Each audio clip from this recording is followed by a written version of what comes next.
Hey boos, in this video, I give commentary based on my opinion. Nothing is to be taken as factual. We are just here to have conversation. We don't expose and we don't sip tea on this channel. I'm giving you real talk straight, no chaser. Let's see if you can handle it.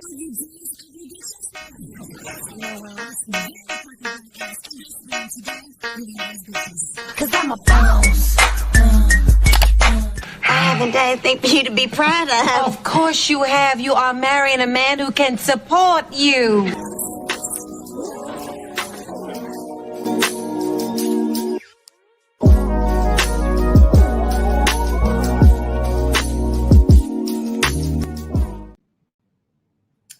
Good evening, ladies.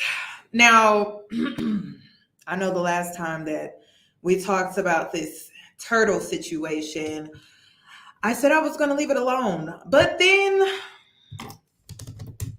someone sent me MTR's interview that he did with the Ninja Turtle.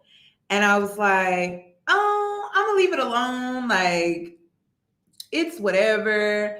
Then I saw Abba and Preach, and I saw the video that they did, and I'm like, okay, so I'm not crazy. I'm not crazy. It's not just me, because I'm like, let's just get into it. But before we get into it, shout out to Miss AB. Thank you for your Cash App. I got your Cash App. You're always sending me Cash Apps, and I'm like, oh my God, let me make sure that I remember to shout you out. So I had to give you a shout out. Okay. Thank you so much. It's so sweet. Okay. So if you are unaware, MTR did an interview. He didn't do real research. I just got to throw that out there. It seems like he just called him on and allowed this man to talk, and he got his receipts through the Ninja Turtle, and he just went off of that. It doesn't seem like he actually looked into the information that is publicly out here for him to research. It doesn't seem like he did that. So let me give you the rundown. This man has 7 charges in 7 states. 7 charges in 7 states. He has a recent protective order that was placed on him or against him in 2022. He has over 30 police reports. Okay. Also, this is just my opinion. I believe that this man is a snitch. That is why and I'm going to get into why I believe this. I believe that he is a snitch because a lot of his charges are very serious. We're talking anywhere between 10 to 13 years with human trafficking, money laundering. We're talking 12 years with that. Drug distributing. We're talking anywhere between 4 to 10 years. So I'm trying to figure out, like, how is he able to get a shorter sentence? He out here snitching. So in the live stream that MTR did, he asked, the Ninja Turtle, right? He brought up the fact that, the house was raided. Like, he was a part of a situation where a house got raided. And he was like, I don't want to go into details about that. But why don't you want to go into details about the house getting raided? Was it because you tipped them off and the house got raided? So we're going to get into this. You know, it was very sickening to see a grown man get finessed by a Ninja Turtle. And the whole reason behind all of this is because men want to pay, not all of them. I'm going to have to say the red pillars, that section of men, red pill, that section, the red pill, they take the pill. Okay. That section of YouTube, those men in that section on, okay. They are upset at women because women who they desire don't want them. And instead of them just accepting that, they make it a mission to do content like this to where it's like supposed to be a humbling experience for women all over the world. Like, you not all that, you not qualified. And all these women were doing was using their discernment, because no one popped balloons when this man came up on the scene and was like, oh yeah, I'm a plumber. My name's Aaron. I'm a plumber. Nobody popped their balloons. It wasn't until he started to interact with the women and he lacked manners, because it's also been brought to my attention that a lot of men just don't know how to approach and how to interact with the woman. It's simple. Keep it simple. Manners works. And it didn't seem like he had any manners. So a lot of women started popping the balloons because of just the hostile energy. I mean, it could be felt. And a lot of women are like, okay, that's a red flag. Like, he seems like he's very hostile. And women don't want to deal with that. So if he didn't have manners, that was like my big thing. Honestly, when I first saw this clip go viral, I thought it was hilarious. I felt like he got one off. The women got one off. They were roasting each other. I felt like it was great TV. I felt like it was great entertainment. I found it to be funny. I didn't take the man serious. And the reason why I didn't take the man serious was because he came across as a fake flexer to me. And it was the shirt that really gave him away. His shirt was not giving, I can really pull out 100K out of my bank account, which was why I was confused by Esther. I was, because I get it. Sis was like, oh, okay, he's a jackass. Let me finesse. But sis, I that's what was, I didn't understand Esther, because I was like, girl, that man ain't got no money.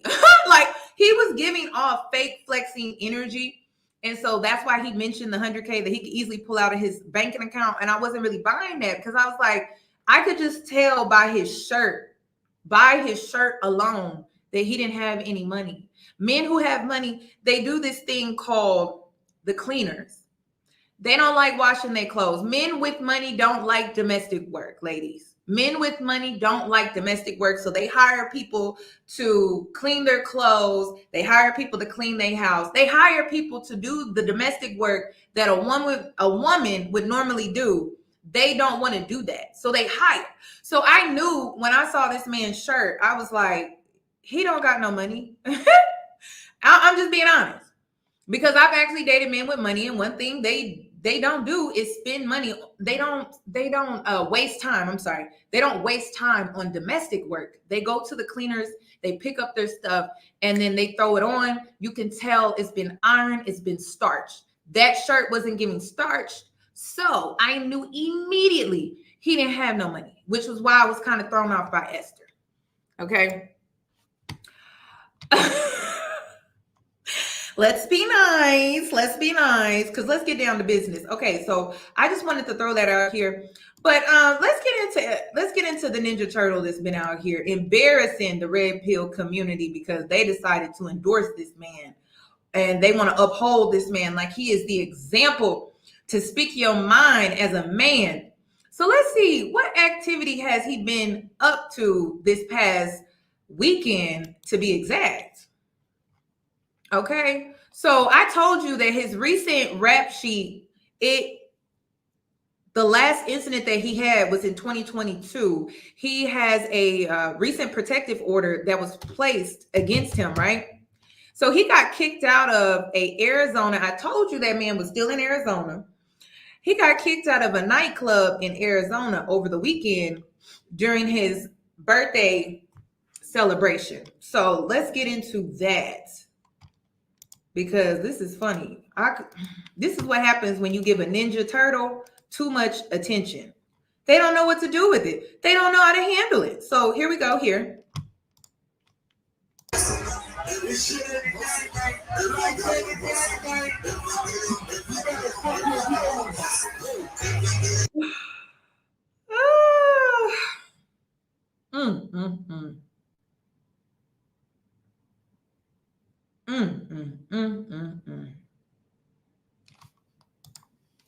He done ran off with the church's money.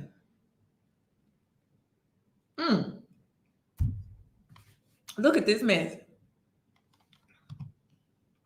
Look at this. And this is a prize. Like, I don't know about y'all, ladies, and y'all can answer this. Do y'all want a flashy man? I don't like flashy men. I think it's tacky. I like men that have debit cards, credit cards, wallets.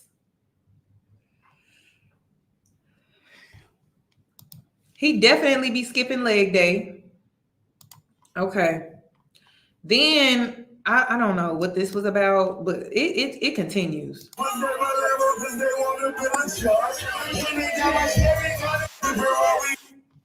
Okay, so he was fangirling Rick Ross. Okay, so he stepped out. Rick Ross was up in there that night as well.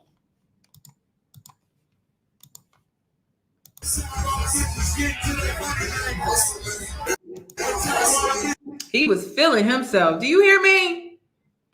He was feeling himself.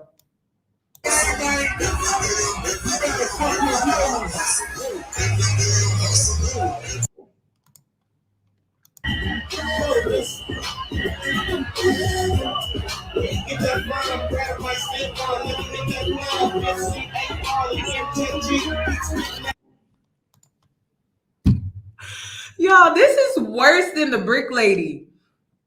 Y'all remember when I spoke out against the brick lady and I told you that she was a scammer? This is worse than the brick lady because this man has 7 charges in 7 states. And the internet was like, oh, let me help this young brother out. And you know what? He makes men who have actually turned their lives around, he makes them look like a joke. But shout out to the red pill for that, because they messed themselves up with that. They make men who actually change their life around. You know, they come from a troubled past, troubled beginnings, whatever the case, whatever. He makes men who have actually done the work to change their life around, right? He makes them look like a joke because what the hell?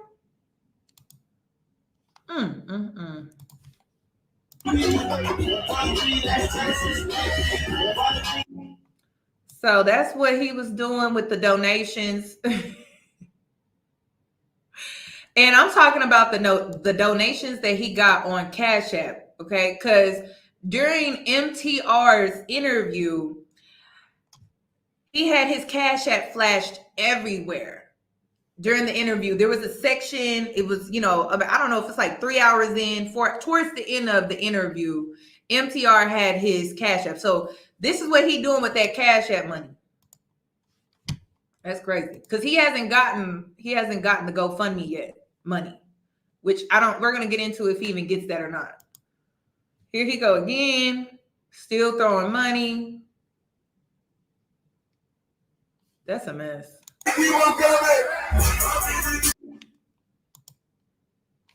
Okay, he got his Gucci loafers on. He really feeling himself.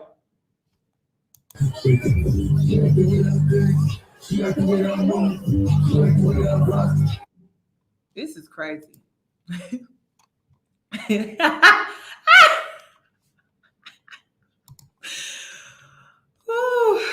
Okay, y'all get it, right? Okay, y'all get it.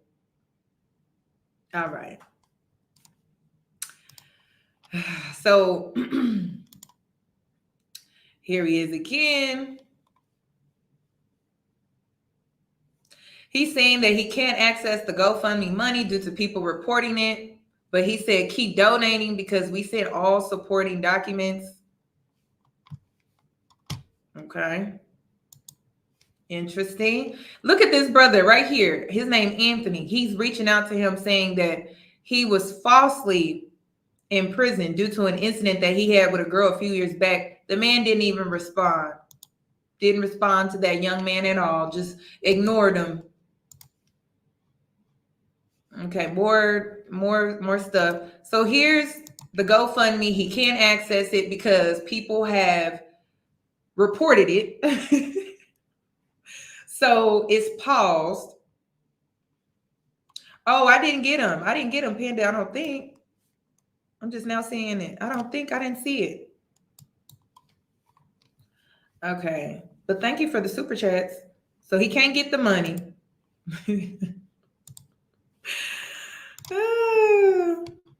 Okay. So that's the update so far. So I just wanted to give y'all a background on this whole situation. I am going to get into MTR's agenda. His agenda, and he tried throughout this interview, was to push that this man didn't have any male guidance, that he grew up in a single mother household, and his mother was the one to blame for why his life turned out the way that it did. He tried that angle, and it really didn't work. I don't think it really stuck because, again, this interview was very it was all over the place. It was not structured well at all. Then another agenda MTR tried to push is that modern women don't want blue-collared men, and I dated a blue-collared man. I don't get why he's trying to push that. Like, you know, women don't want blue-collared men. Blue-collared men have good money. I don't get it. So I don't know. They make really good money, and a lot of them are going to survive like the pandemic, the recession. You know, it's a job title that can really survive some really hard times. So I don't know where he got that from. Another agenda that he tried to push throughout his interview was that also women don't know how to handle rejection, or women don't know how to handle criticism. And in my opinion, I feel like that too is a reach as well, because I don't feel like it was the criticism that women had an issue with. It was just his tone and his approach to the criticism that he was giving them, because criticism can be constructive, in my opinion, and that just wasn't it to me. So he tried, and blue-collared men have good benefits. A lot of them, they have job security under the union as well. There are a lot of benefits to dating a blue-collared man. I don't know why MTR was really trying to push that, as if women with sense don't know how to identify intellectually with a man that has a good job. Okay, he has health care and all type of stuff. Like, come on, like that was just, I don't know. But you could tell the type of men, no, you could tell the type of women they go after. Of course, like girls that are Instagram baddie, or girls that are into the whole aesthetic and having a certain lifestyle, and that's all they really care about. Of course, they're not going to want the blue-collared man, because they're big on looks, they're big on status, they're big on appearances and how things look to the public and things like that. So he tried to make it seem like all women are like that, which I felt was also weird. So let's get into this interview that he did with the ninja. Let's see. Is it this one? Or is it this one? Did I miss it? Oh, here it is. Okay, let's start with his background. Let's start with his upbringing, because there were some red flags, and I was shocked that MTR did not question him on some of the things that he was saying.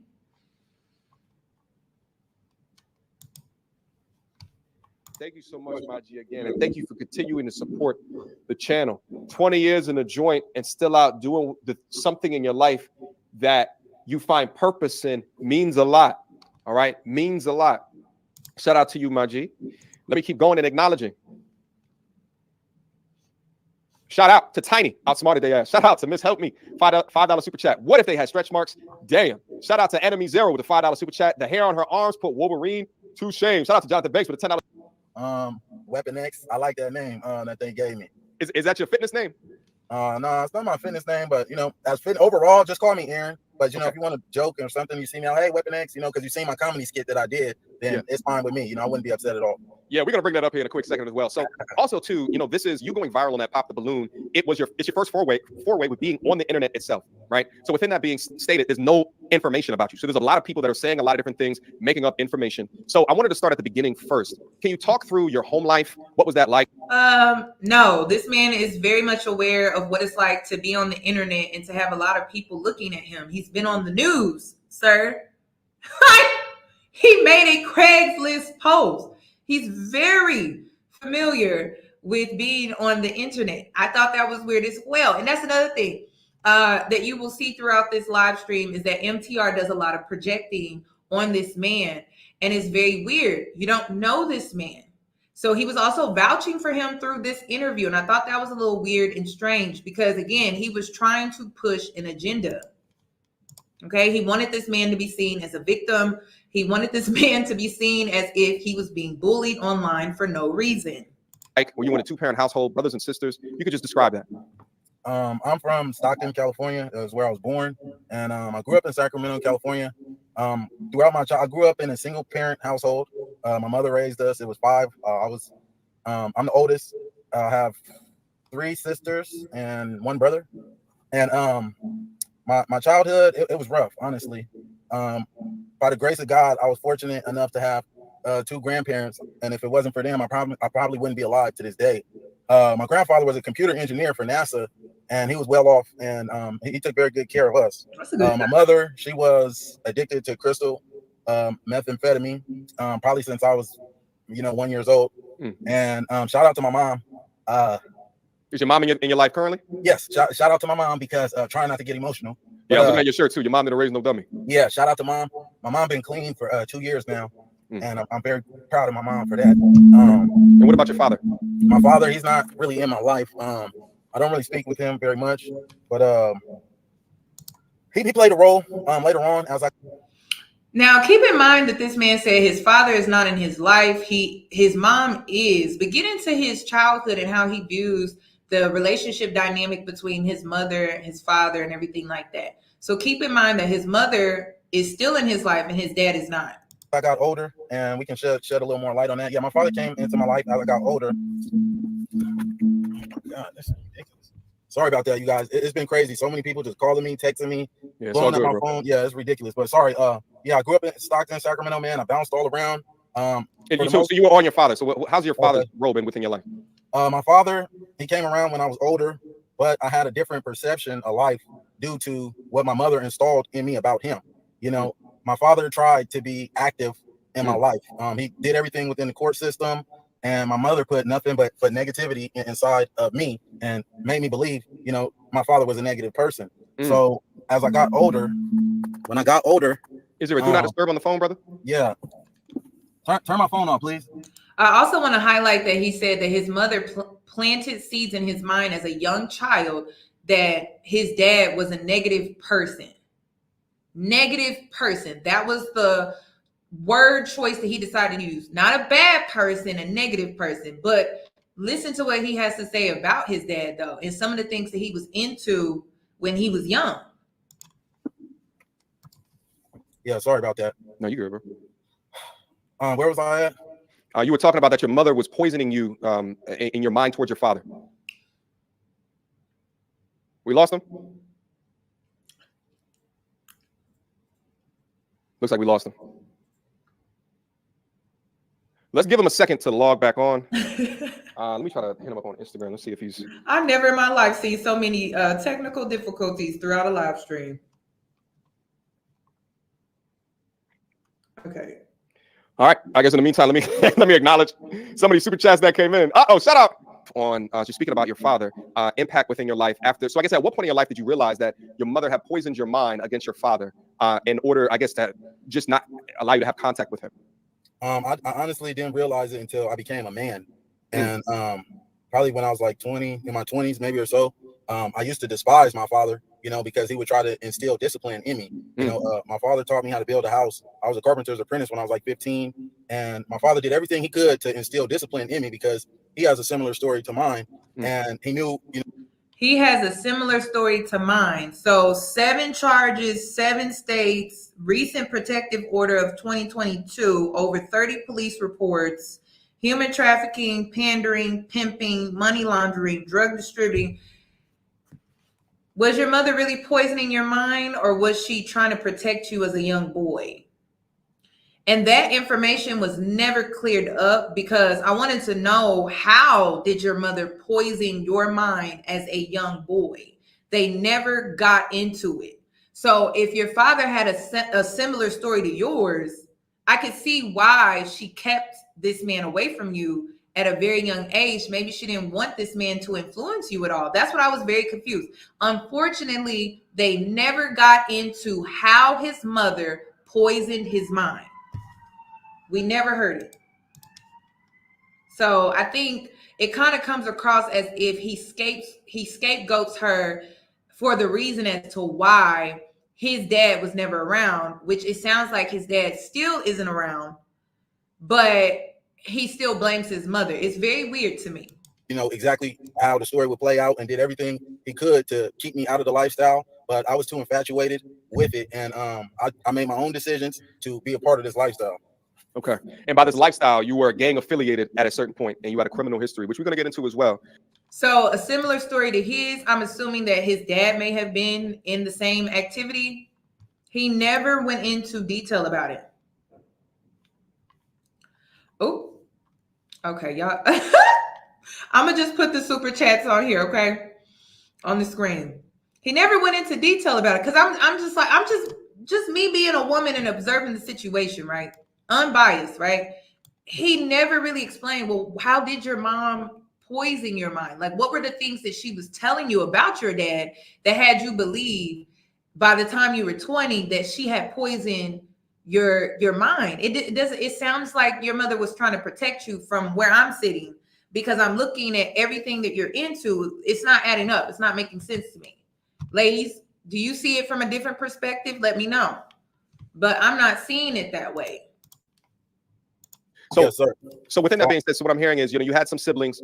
Your father was not in your life, but and sadly was manipulated out of your life. You know what's crazy is that I do mentorship with men behind scenes, and what I always tell men on the channel is that no matter what your relationship with that is with your father, you should always attempt to reach out to him, because you just never know their side of the story or the things that have been implanted within your mind, unbeknownst to you, that is not allowing you to have a strong relationship with him. What would you say? Would that be the leading contributing factor? Your father not being there, you having a strong relationship with him, as to how you got off the rails and fell down into a life of criminality?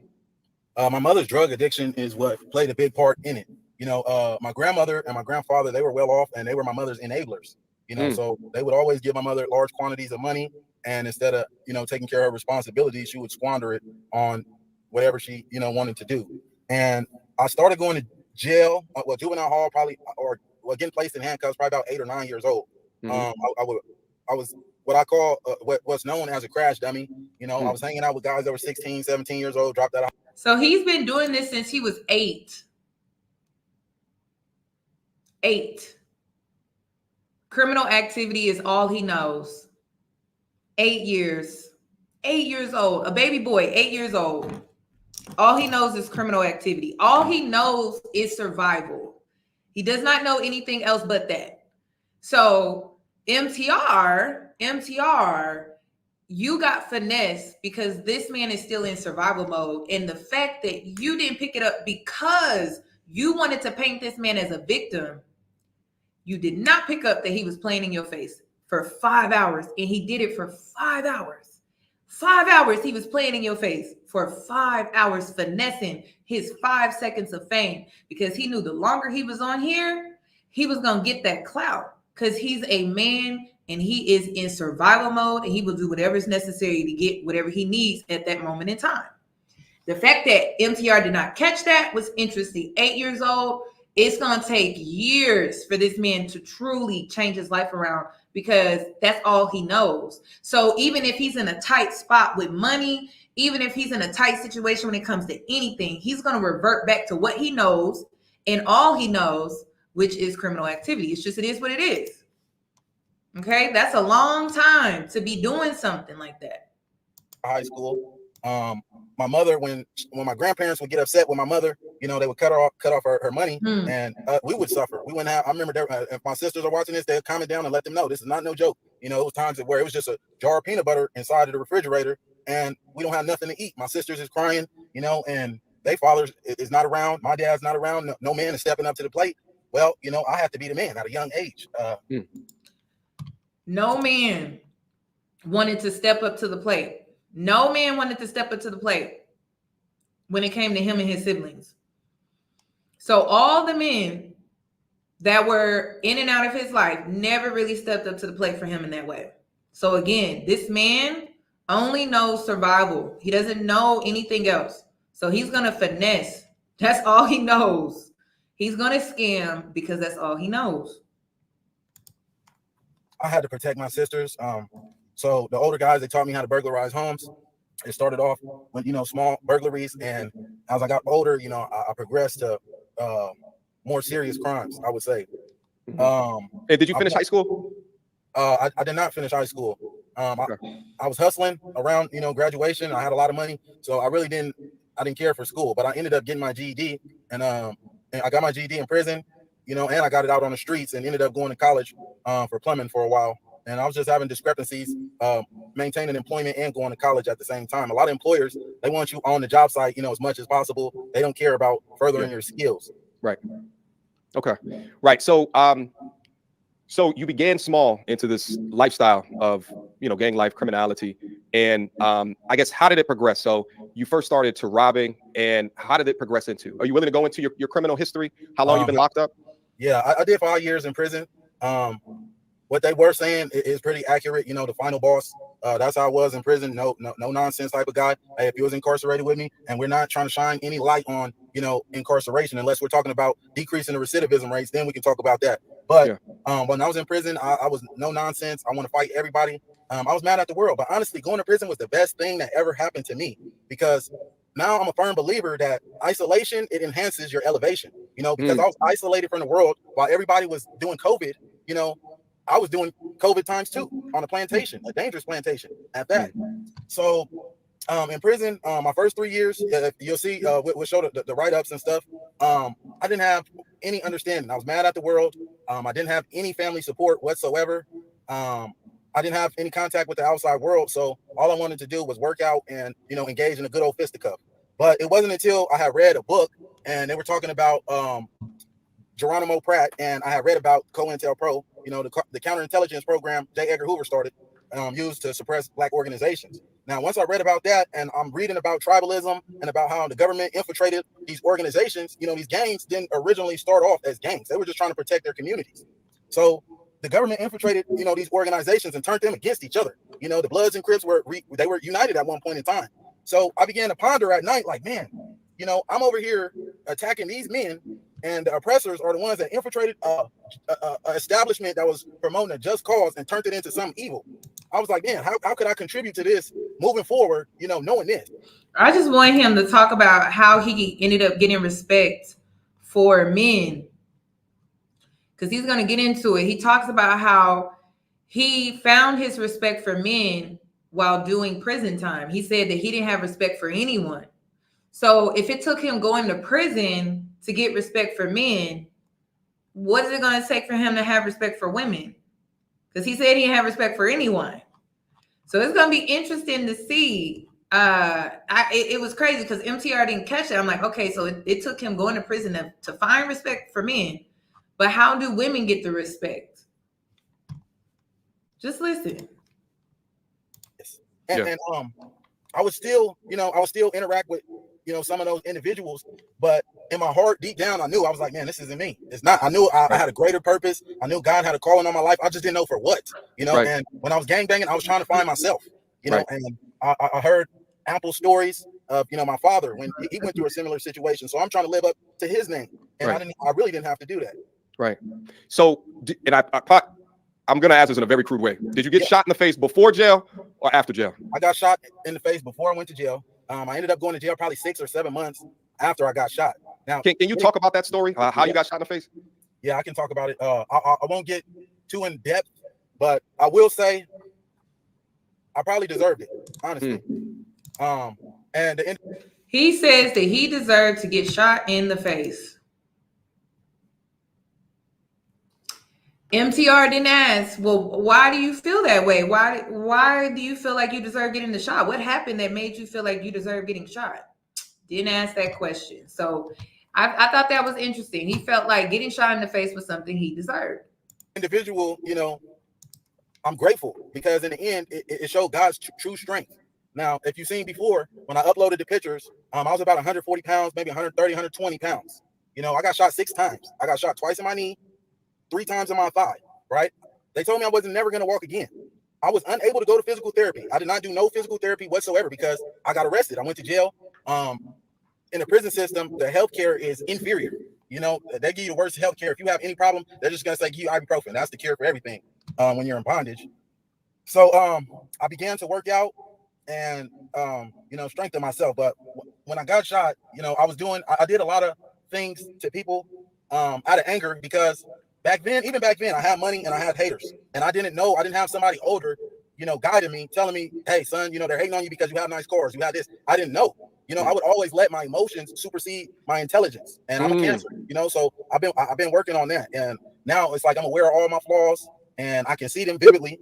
Yeah. It's just a matter of breaking those old bad habits. Yeah, old bad habits. And here's the thing: is it sounds as if a lot of your childhood was in a single parent household. Majority, either be your mother. Did you say it was your grandparents that majority raised you? See, that red pill bullshit, y'all, is coming out. It's coming out. It's coming out. He looking for somebody to blame. Both of his parents failed him. He went to prison. Nobody was checking for him. His family, I can't say they failed him because I don't know the situation with his grandparents, but both of his mom and his dad failed him. Period. Okay? He lacked direction at a very young age, starting as young as 8 years old, probably younger than that. So he's looking. He tried everything he could. I'm trying to blame a single mother. I'm trying to blame the parent that was left with the responsibility. But to be honest, it took two to make this man. Okay? They both failed him. Yes, it was. I bounced all around. You bounced around. Shout out to Pastor Gooden. He's in Sacramento, California, the Bethel and Grace Church and God in Christ. Pastor Gooden is a father figure. I call him my dad. A situation transpired where I was homeless and I was in 9th grade. I had nowhere to go. My family, I was just a troublemaker. So I understand my family, they didn't want me around because I caused mischief everywhere I go. You can send me to New York, I would get into some type of gang, something. Yeah. Yes, sir. So yeah. So was jail the first time that you felt like you had structure in your life? Yeah. Now jail, I wish the government would take these little 18-year-old kids, these bang bang shoot them up tough guys, and put them in prison on the main line yard.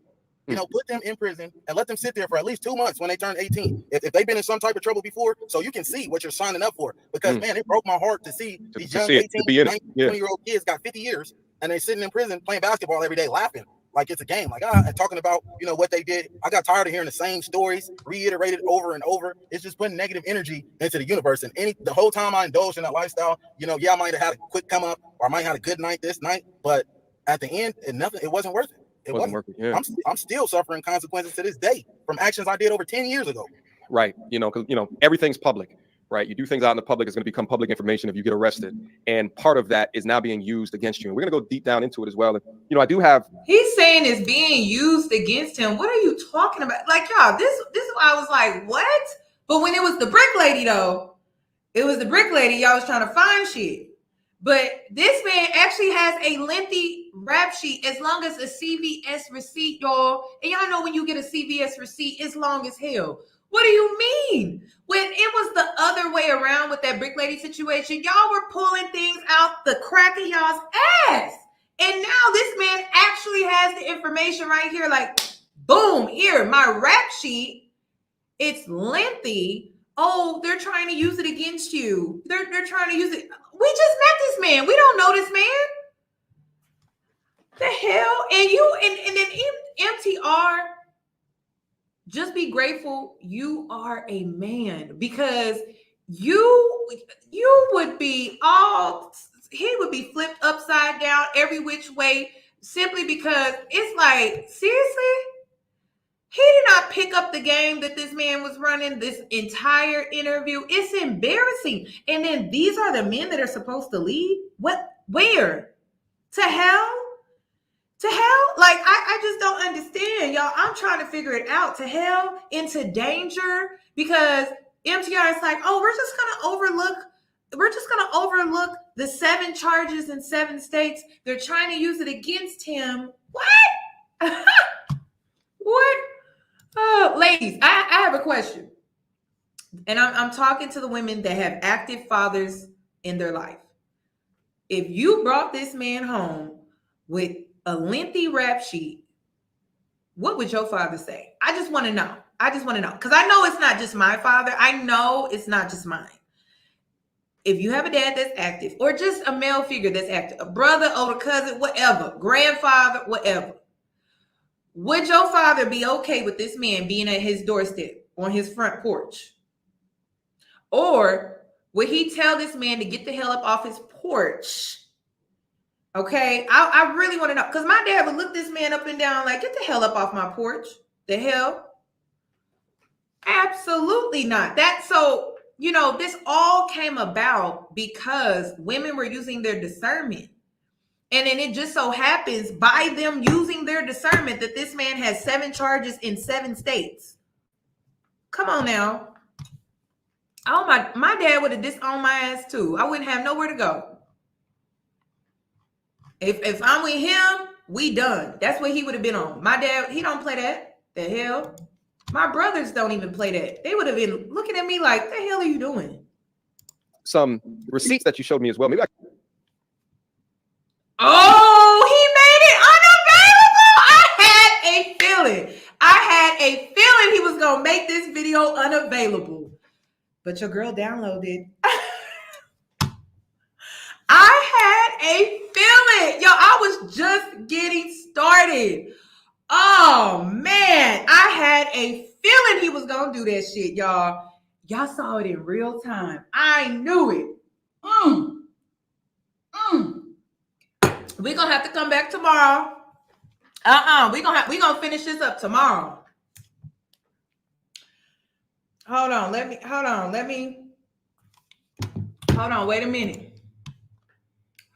a minute. Let me. Girl, this crazy. Hold on. I'm sorry. Thank you for the super chat. Hold on. Wait a minute. Let me get these timestamps because I'm going to have to come back. Can someone screenshot the timestamp so I can have the timestamp for my research? This is research purposes. Okay, screenshot the timestamps. Thank you. Stop. Okay, I'm gonna pause it right there. Another screenshot. And then if you could get this one too. Thank you. It's a little blurry. It's blurry. Is it blurry? Can y'all screenshot it?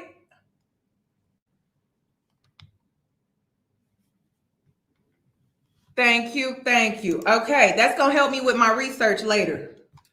Girl, I knew he was gonna do that. Some told me, some was like, no, download this. You're gonna need this. Download this. Oh, we're gonna come back tomorrow.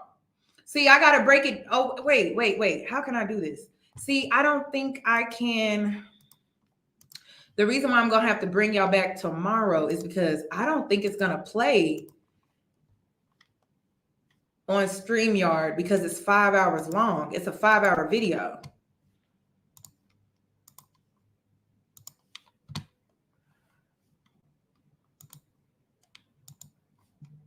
Let me see.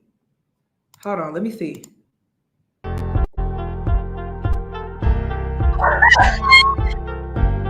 a minute. Let's continue, okay? Where do we stop off? Hold on. Smith with the $10. Yes, where do we stop? Now, the only thing though, y'all, this is gonna be a longer live. This is gonna be a longer live stream because if I try to upload it, hold on. This is just a mess. He gonna make me work harder. Let me see if I can upload it.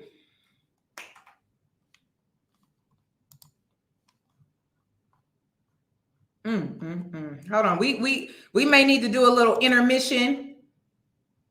Oh, wait a minute. It's uploading pretty fast.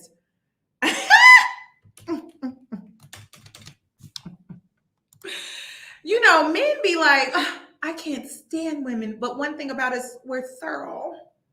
We have backup plans. He gonna try to flag this video too. I already know. And I'm gonna let y'all know if he do. That's a mess. I wonder how long it's gonna take to process though. That's the only thing. You know what? In the meantime, we're gonna come back. Because let me see if it'll give me a time on upload.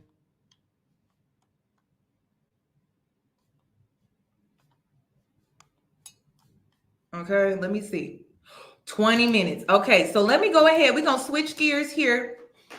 All right, let me remove it. Girl, this is a mess. It cut me off like the lights in the middle of my life. Like, really? Okay, let's switch gears here for a sec. Let's get into other men who had, their own opinions about the situation. Okay. Abba and Preach, because they did their research. Okay. Because they have a bigger platform and they understand what liability means. So they had to make sure that they weren't subjecting their followers, their subscribers, to a scammer. Okay. Let's see what they had to say.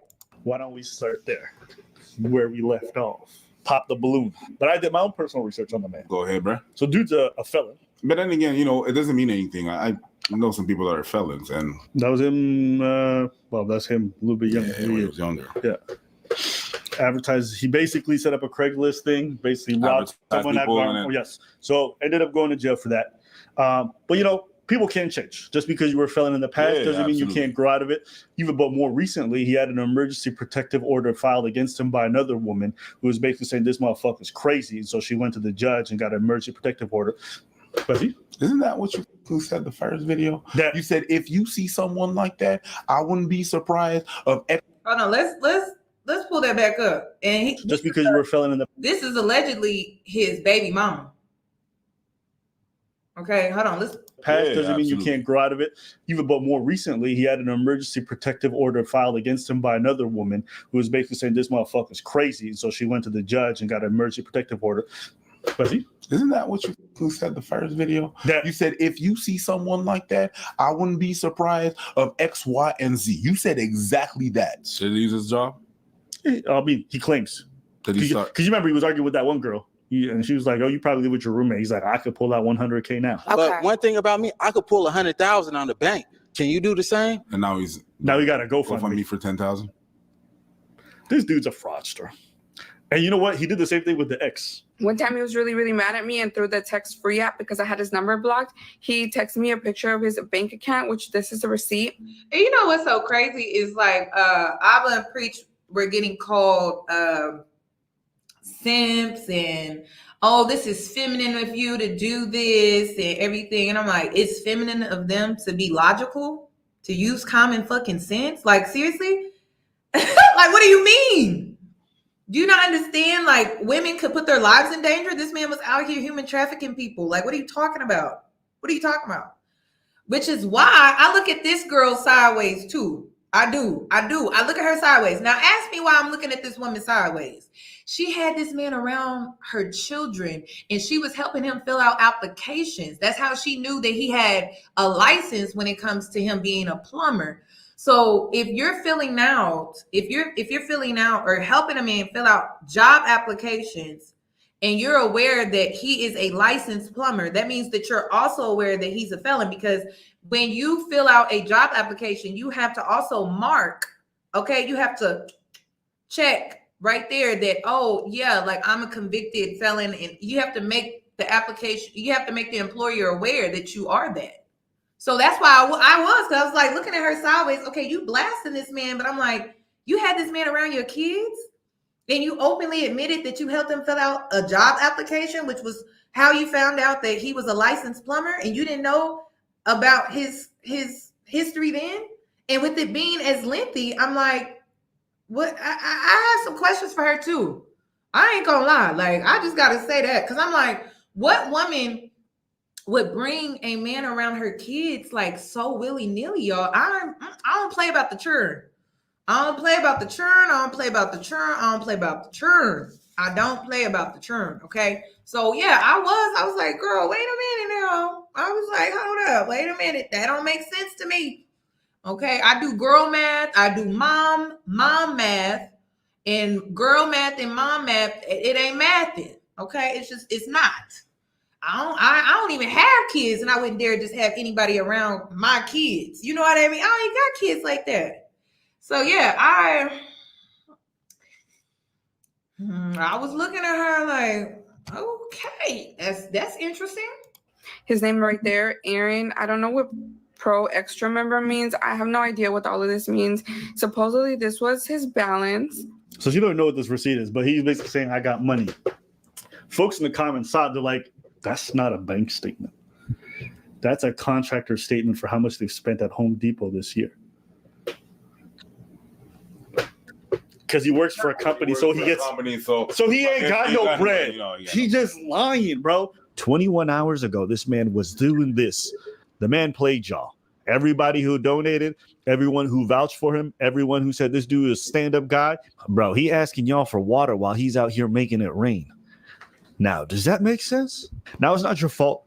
You got wooed by a story, wanted to feel bad for him because you saw yourself in him or something. So not only is this dude a fraud, not only he's a felon, not only has he had protective orders filed against him, not only does he have his ex just airing him out for being a stalking piece of shit, we also got video evidence of this dude being on the show and being a straight weirdo. And then we gonna get into it because I gotta post my receipts. All right. Okay, we waiting. We got about 15 more minutes. Okay. Not only that, but this man also he admitted to putting a phone in her car to track her. I can't wait to pull up that receipt. Like, I cannot wait to pull up that receipt. He admitted that he was tracking her. He put his cell phone, I guess he had like a second cell phone or something like that. He put that in her car to track her down. And I'm just like, well, who does that? I'm like, who do that? Who do that? He's only known this woman for 4 weeks. They've only known each other for 4 weeks. That's why I'm like, okay, y'all both weird because you only known this man for 4 weeks. You let this man move into your house. You've only known him for 4 weeks and you had him around your kids. Then I'm looking at him sideways too because I'm like, okay, you doing a lot just to have known a woman for 4 weeks. You putting a phone, a tracking device in her car so you can track her? I'm like, if that's not giving stalker vibes, ladies, if you met a man 4 weeks ago and he started stalking you today, how you feeling about that? Like, that's crazy. That's why I was just like, what? Oh, I saw that.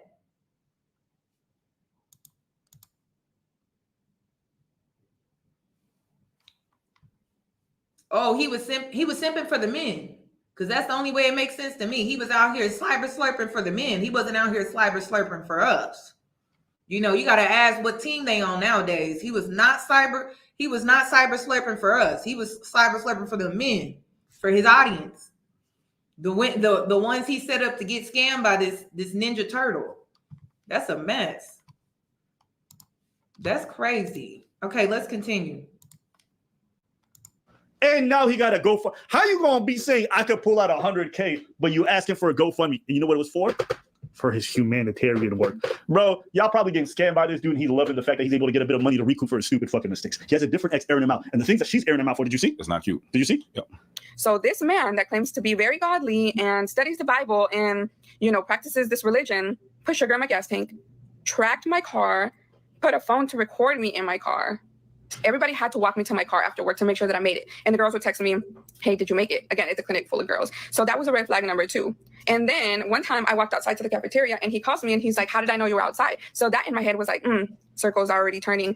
I go to my car to see if he put a tracker. And then he pops up on my job like, don't break up with me. Don't do this. Like, I'll change. I thought I was going to catch you doing something. And I was like, how did you know I was outside, right? He said, I put my extra phone tracking you in your car and I left it on record because I was expecting to record you doing something as in cheating on me or like messing around in your car. And I was like, I was done. So he would always be like, you're so broke. Like, you can't afford me. Like, just shit like that. When he'd get mad, he'd say the most, but then go and apologize and cry about it. This dude was incredibly controlling and invasive, and she was afraid for life. So she ended up moving to get away from this guy. Now, again, these are all allegations that can be substantiated per se. They definitely did see each other. There was a relationship, and they definitely broke apart. But the details can't be confirmed. But what I'm saying is, I'm seeing enough red flags to be like, yo, this dude probably ain't worth shit, and you probably want to stay away from him. Did he deserve to lose his job? No.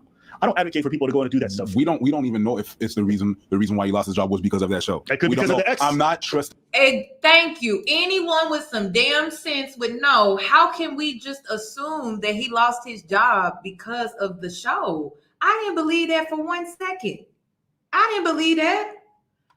How do we even know this man had a job prior to this show? We don't know. We don't know this man. That's what be killing me about the internet and how gullible it is. The internet, people believe anything on here. And I'm just like, I believe half, not even half. I believe a quarter of what I see. Okay. And then you know, things gotta make sense for me. Like it can't just be, oh, such and such. No, it gotta make sense over here. And then it gotta make sense over here. And then it gotta make sense over here. And then we gotta revise from beginning to end. And then we gotta, okay, let me look at this again, look at it again. Okay, it seems like it's turning out legit. Okay, I'm confused about people who just be like ready to believe anybody. That's crazy. That's what I'm saying. She was very involved with this man. Like she was doing a lot for this man. She was. That's why I was like, okay, girl, it seemed like you knew a lot about him. You knew about his criminal activity. Even your mother was warning you about this man. And you was just like, So I'm just like, okay, all right. That's weird. Yeah. Yeah. Like, that's why I was like, watch her too. Cause I don't play about kids. And at first I wasn't really paying attention to what she was saying because I'm like, oh, I just assumed she didn't have any kids. But then when he posted her children on his TikTok page, that's when she made the announcement that she has kids because her kids are not on her TikTok. So I was like really confused by that. But now that I know kids are involved, I'm definitely looking at you sideways. So I'm like, why would you have kids around this man? Like why? And he was into some interesting things. And I think she knew about something. Maybe not all of it, but maybe she had to have known something. Anything this man says. Nothing. So if he claimed that he lost his job because y'all were calling, maybe none of y'all called. And he just lost his job because XYZ. Okay? I'm not trusting anything this man says. I think it's just a sympathy for. But I mean, the update didn't surprise me. I think all the red flags I saw on the show ended up being right and more on everything we learned after. Apparently, there's even other exes were coming out. When you have this many people airing you out, when you got a criminal history, you just can't be given that kind of leeway to be like, yo, maybe, just maybe. You know damn well none of these motherfuckers would show even half as much grace to a woman with a criminal history, with all these things, all these exes airing her out, all this stuff that she's been proven to be fraudulent about. So why are they giving so much benefit doubt? Why? Because it's a dude? Exactly, which is why I said that this is worse than the brick lady. This is extreme. The hell is wrong with y'all? Even I had common sense enough to be like, oh, hell no, she's a scammer. She's a scammer. Because I wasn't trying to lose my credibility. Listen, I'm all for love and war, but when it comes down to my integrity, I'm going to have to pull the plug. I'm going to have to draw the line. So I drew the line with the brick lady because I found out that she was a scammer. Had me out here doing investigating work at a fake crime scene here in Houston. And I'm like, this don't even make sense. Like, I'm at the crime scene like, this don't make no damn sense to me. No, I know I ain't crazy. I know I ain't dumb. The hell? So I had to call it out like, oh, that's a scam. Okay, so why y'all having such a hard time? This man got a rap sheet as long as a CBS receipt. 7 charges in 7 states. Seriously. And I have suspicion that he's a snitch. Now, I'm waiting for this video to get uploaded so I can show you why I feel like he's a snitch. Oh, I think the video's ready. Let's go. Hold on. Wait a minute. Hold on. It may take some time. I love being a prepared woman. I really do. I just love being prepared. Don't you ladies love being prepared? Okay, let's get into it. We're back. Okay, let me switch screens here. Now I'm gonna have to go back and forth between different tabs because the other tab, it still has the timestamps. So I think we left off at the part where he was getting into, did prison give him structure? Okay. Hold on. What has been, hold on, the prison 2018.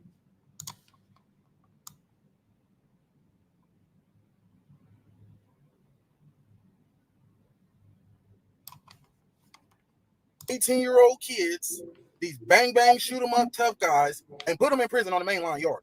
You know, put them in prison and let them sit there for at least 2 months when they turn 18. If they've been in some type of trouble before, so you can see what you're signing up for. Because man, it broke my heart to see these young 18, 19, 20-year-old kids got 50 years and they sitting in prison playing basketball every day, laughing like it's a game. Like and talking about what they did. I got tired of hearing the same stories reiterated over and over. It's just putting negative energy into the universe. And the whole time I indulged in that lifestyle, I might have had a quick come up or I might have had a good night this night, but at the end, it wasn't worth it. It wasn't wasn't. working. Yeah. I'm still suffering consequences to this day from actions I did over 10 years ago.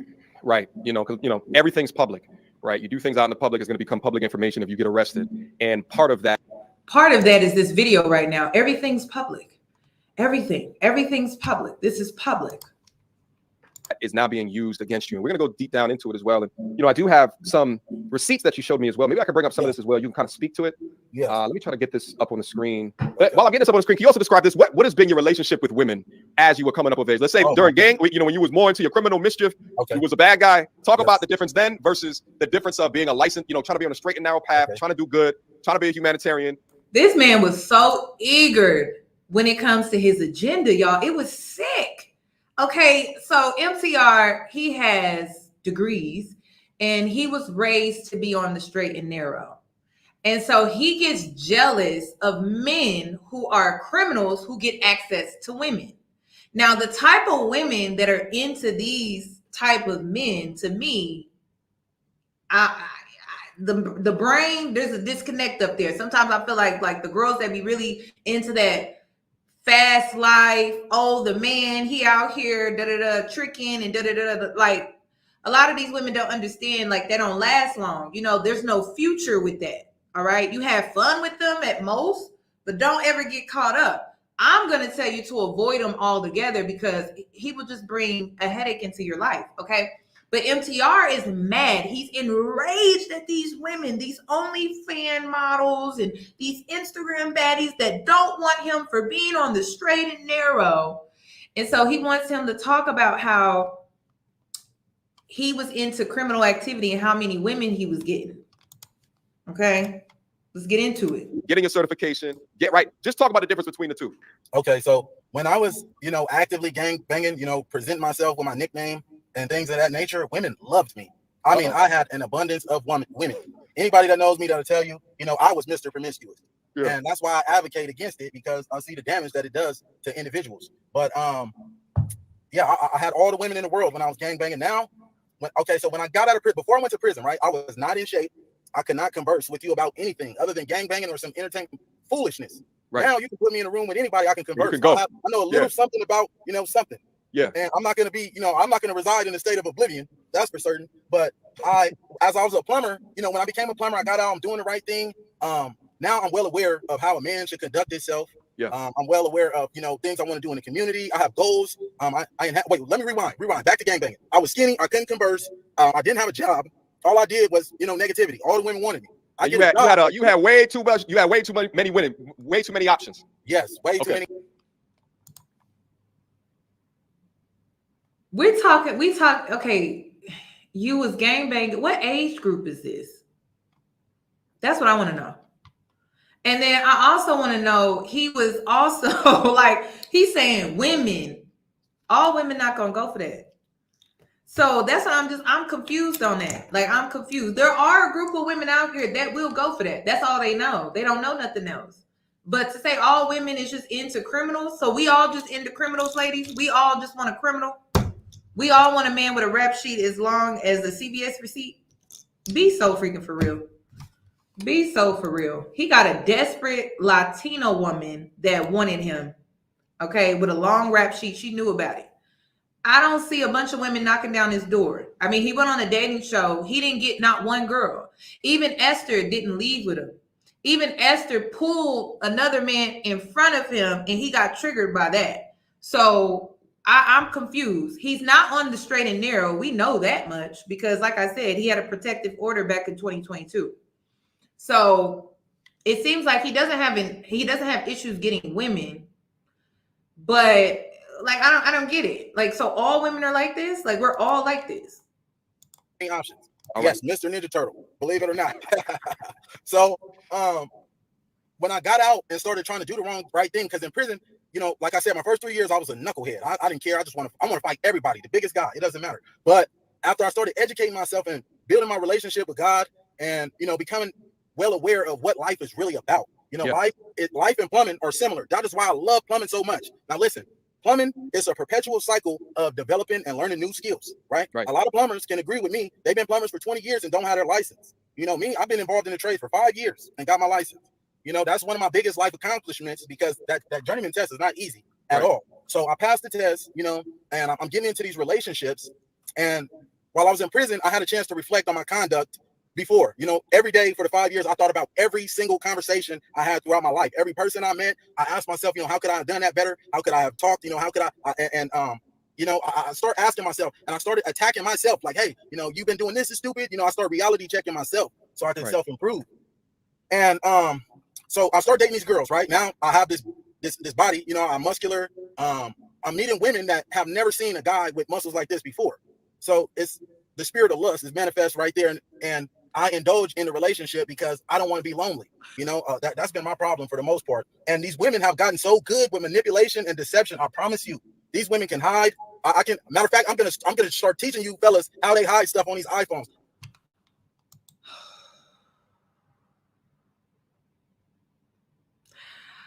I can only speak for myself. I can only speak. I don't think he's attractive. I'm sorry. But then again, I'm a sapiosexual, so I'm attracted to intellect. I'm not being intellectually stimulated at all. So I'm not seeing it. I'm not. And I'm not gonna ask the ladies now because we know enough about this man. So if he's attractive or not, like I already know y'all not gonna say no, he's not. But before, I think some of you would have. I don't know. I'm just not easily fooled by a nice body, I guess. I don't know. You know what? I'm not gonna speak on his appearance, but I'm just saying, like, I don't know. He's just not attractive to me at all. I don't see it. I don't see it. I'm sorry. I wouldn't be thirst bucking, but I have seen some girls in the comments that were. So I guess it just goes off of, you know, what you like, what you into, but I'm not seeing it. I'm not seeing it.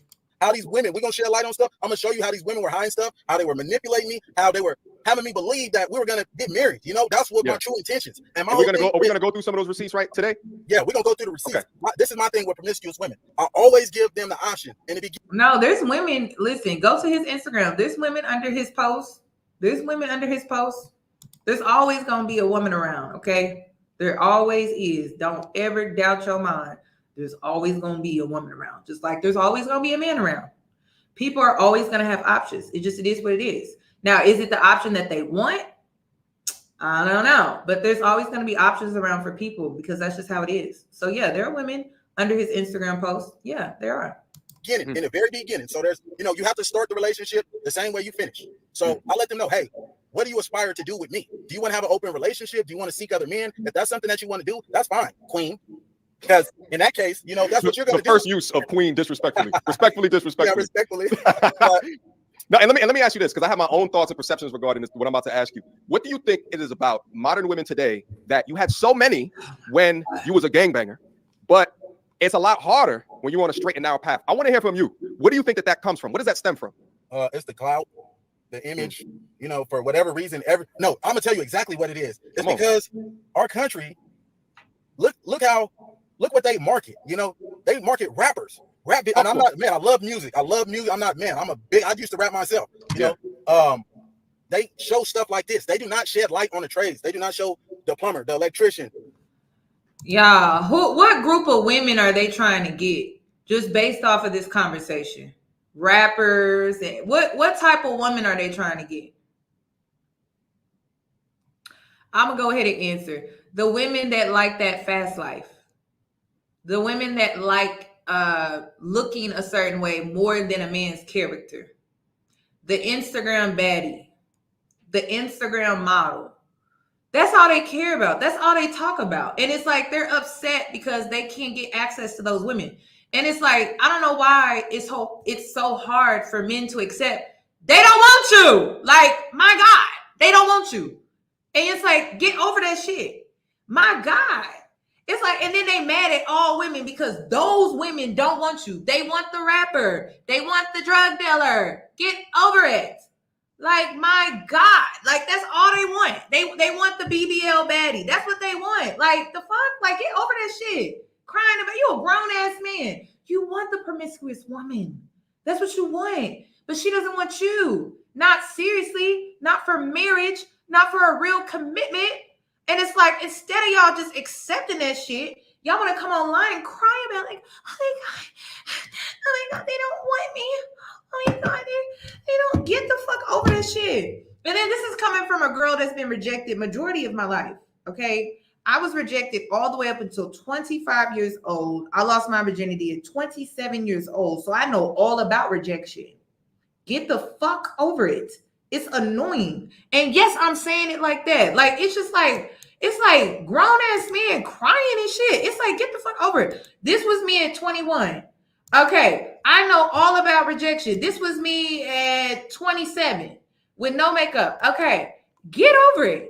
Y'all over here crying and shit. Like, I like the men that rejected me. I don't care. The people that bullied me. I don't care. Like, y'all look weak as hell. I can relate to your story, but you look weak as hell. Tighten the fuck up. Like, that shit irritate me. You letting the people that did you dirty get under your skin and you 30. Like, that's crazy. Like, y'all, I can't do it. I can't do it, y'all. Like, I cannot do it. Like, that be making me so mad. Because I'm just like, it's so weak to me. You're still griping about it years later. Like, get the hell over it. They didn't pick you. They don't want you. Who gives a damn? Like, move on. You can get out here, create new relationships, create new friends, have new experiences. People don't even got to know where you come from. Like, seriously. It's like, it's corny to me. And it's very weak.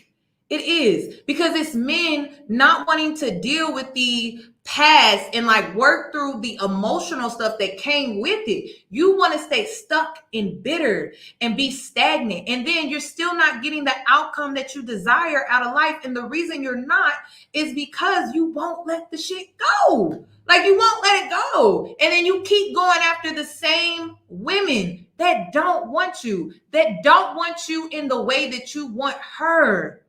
It's not hard. Like, oh my God. Yes, they sound like entitled little boys that are crying because they didn't get the toy that they wanted when mommy was at the grocery store or mommy was at Walmart.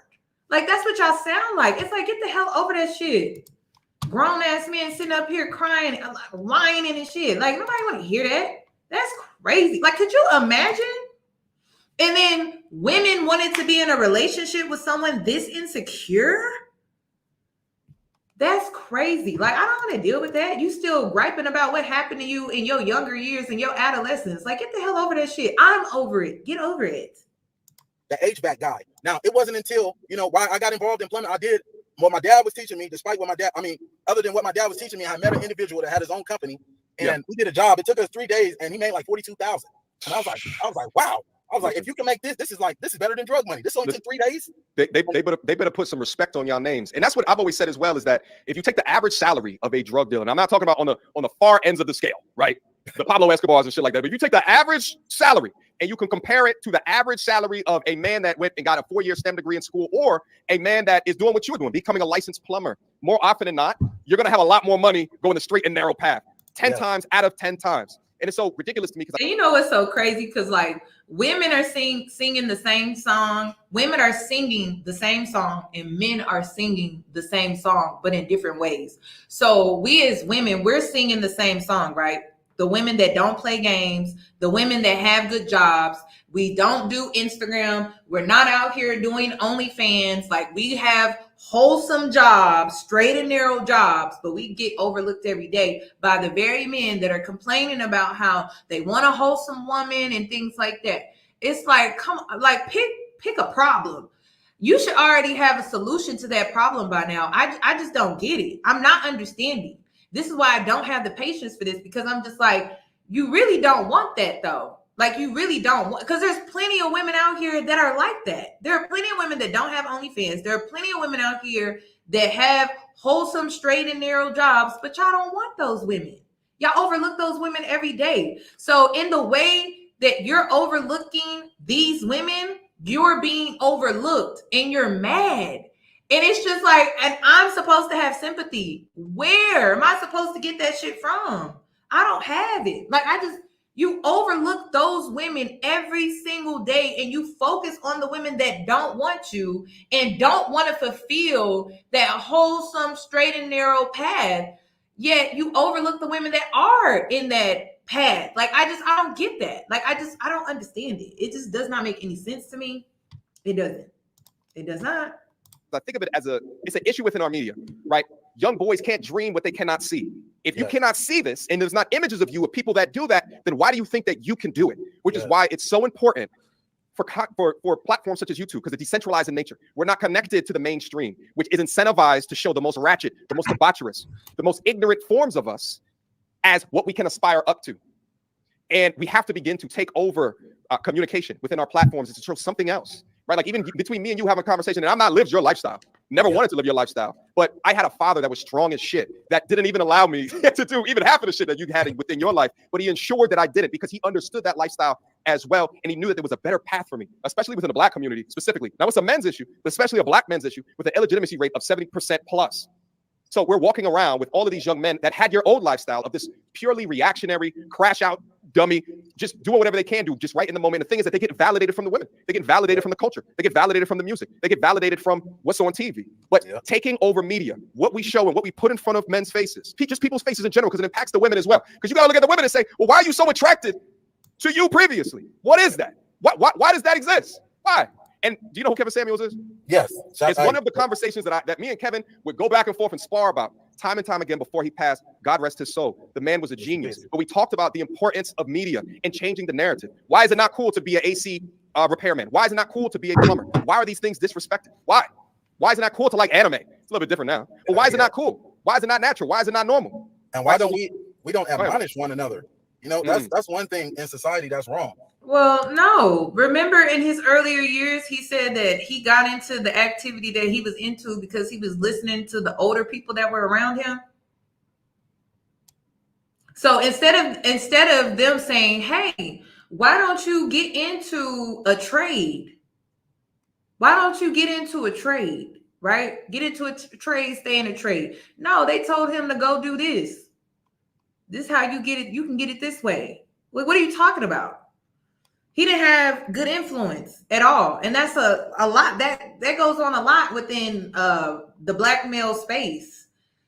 I mean, y'all not getting influenced when it comes to, I say positively influenced when it comes to getting into those trades. You don't have men saying, hey, son, like, hey, young buck, young blood, whatever the hell, like, hey, like, why don't you do this instead? So the reason why he got into it was because he was around bad influence. And that's what's scary about birthing a son and him growing up in the Black community is like, well, we know what that looks like. We see it every day. So it's crazy. It's crazy. It's crazy how they're just pushing the blame off on the media, but the media is not responsible for raising you. The media may influence you, but at the end of the day, you should have some type of positive male figure in your life telling you that ain't it. That ain't the way to go. This is the way to go. And if there's so many good Black men out here, I just don't understand, like, why is it hard for Black boys to find that healthy Black man, that positive male Black man in their lives that can help them get on the right path or stay on the right path? I don't get it. Oh yeah, what happened to a man in a few words? I don't get it. So, and it you know what's so crazy is, you know, men struggle to find a positive Black male role model, and women, Black women struggle to find a good Black man. I wonder why that is. Why is it such a struggle? Why isn't it that there aren't so many positive Black male role models in the community? Then turn around and why is it so hard for a Black woman to find a good Black man? Those two things go together. They're side by side. Thank you for the super chat. Oh yeah, that is so true. That is so true. That is so true. Thank you for the super chats. Let's continue. Parents they let their children do whatever they desire to do, and that's not how it should be. You know, my father and my mother, they gave me at some point in time, just was like, hey, just do whatever. You know, you can't give up on these kids. These kids are innocent and blameless, and they're going to imitate what they see. And like you said, if they're not seeing these things, these prosperous people in these trades, then of course they're not going to want to do it. They're going to want to do what they see is prospering, and that's the negative. It is, but you know, we got to be able to start it one upload at a time. Now, brother, tell me what I'm looking at right here. So right there, you're looking at my disciplinary infractions in prison from a fake Instagram page. All those disciplinary actions are, you know, disobeying a direct order and stuff. Things, everything I did on there, for sure I did. I was guilty of. So this is why you were in prison. Yes, that was while I was in prison. Now that's the 3-year time period where I was, you know, still trying to find myself. Let me also ask you a question. Were you deaf, like hard of hearing in prison? Yes, I had a bullet lodged in my ear and I had a discharge. Literally, I had green fluids. Man, somebody please, Red Rock Correctional Center, get in these comments. I had green fluid. It looked like boogers and it used to stink too, honestly. And that's why I used to get into a lot of fights too. Now, this man said that he deserved getting shot in his ear. I don't know what he did. He wouldn't go into detail about how he deserved getting shot in his ear. That's crazy, but that's what he said. All right, so MTR is trying to make it seem like the reason why he had all of these infractions, right?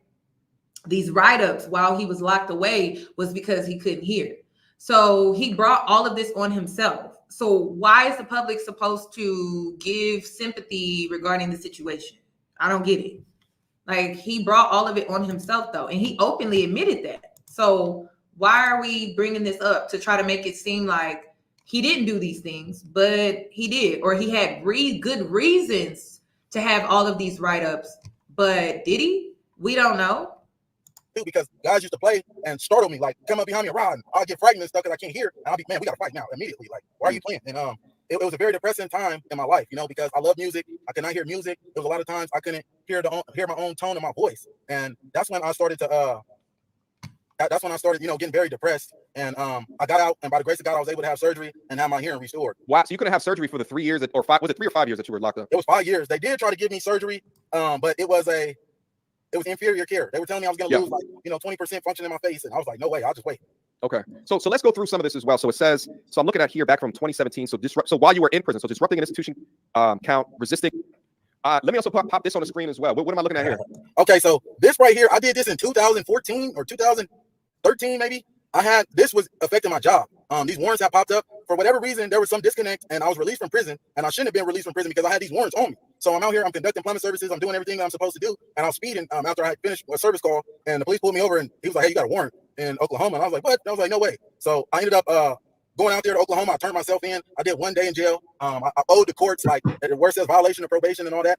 Originally, those were my charges. I did get caught with a firearm, paraphernalia, and all of that stuff. And I was granted probation, and I had to pay a big fine. And, you know, after I got out of prison, it was basically give us our money and we'll leave you alone. I paid it and I'm done. You know, I don't have any active warrants, nobody looking for me or anything. Okay. So let's go through some of the charges here. So possession of a controlled substance, use of a firearm while committing a felony. Damn, and you were above 18 when this happened. Yeah, I was probably like 19 maybe. Okay. Possession of paraphernalia, failure to aid in enforcing terms, conditions of probation, failure to aid in enforcing terms and conditions of probation again. Okay. Okay. Is this all of one thing that like at one time all of this happened? Yeah, I was in my house that got raided. It was on the news too. That's public record as well. You guys want to go ahead and look that up? Your house got raided. Yeah. Okay. Did that come from someone telling? Like, how did they know to come to your house? A situation transpired. Baby, he a snitch.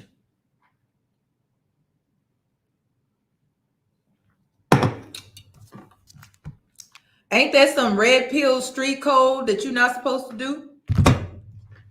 I picked it up. I was like, oh, he a snitch. That's how that house got raided. He tipped him off. He was an informant of some kind. Okay. And it's crazy how he didn't pick that up. He's 30. He just turned 30. Okay.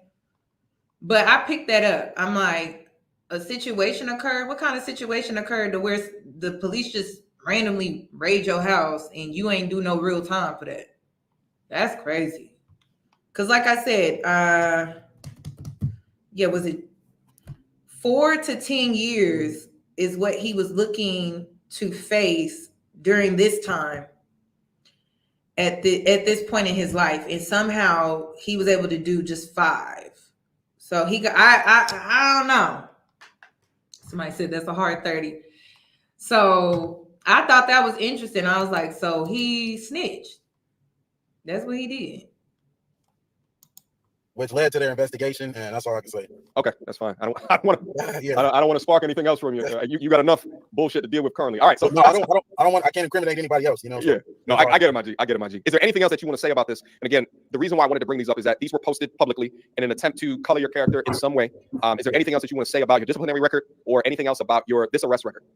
No, nothing about that. You know, it's in the past. Let's talk Okay. about more positive. But no, let's address this. And then after I address this, my answer to everything is talk to me about something positive. I gave you the truth. Talk to me about something positive. Okay. I'm with you, my G. Is there anything else that was public in regards to your history that you wanted to go over, or is this it? Not to my knowledge. That should be it. Okay. Or actually, okay, go ahead. Actually, there is another mugshot of me. I was 18 and I was on the news too for a robbery, and I don't know if I could talk about it or not. I'm not gonna do that. But it was me and another individual. Okay, so that's all I'm saying. Okay. All right. Let's move on. But before we move on, because now I think at this part of the show, I think it's high time to actually get into what he didn't cover all of his criminal background either. This man got finessed. So MTR did not do his research prior to this live that he did when he interviewed this man, because sir, you only got like a fourth of his rap sheet. You didn't even, I mean, you barely scratched the surface. Barely. So I think that's crazy. I think that's crazy. I think crazy. Nothing was mentioned about him human trafficking, pandering, money laundering. None of that was discussed at all. And he was on a show dating to get women, and he was being introduced to all of these women, and he was part of a sex trafficking ring, because there were two other gentlemen that were also a part of this sex trafficking ring as well. So yeah, I'm very confused about that. Something don't make sense. Something don't make sense. Something don't make sense at all about that. So we're gonna just move on. All of this is public record. You can look this information up. You'll find it. You may have to do a little digging though, because in the state of Arizona, you have to know the county. You can't just do a state search. Okay. Let me see. What else did he talk about? Because he wants to get into these women. Oh, I also wanted to talk about, why is he not part of a union? Oh, wait. Let me see.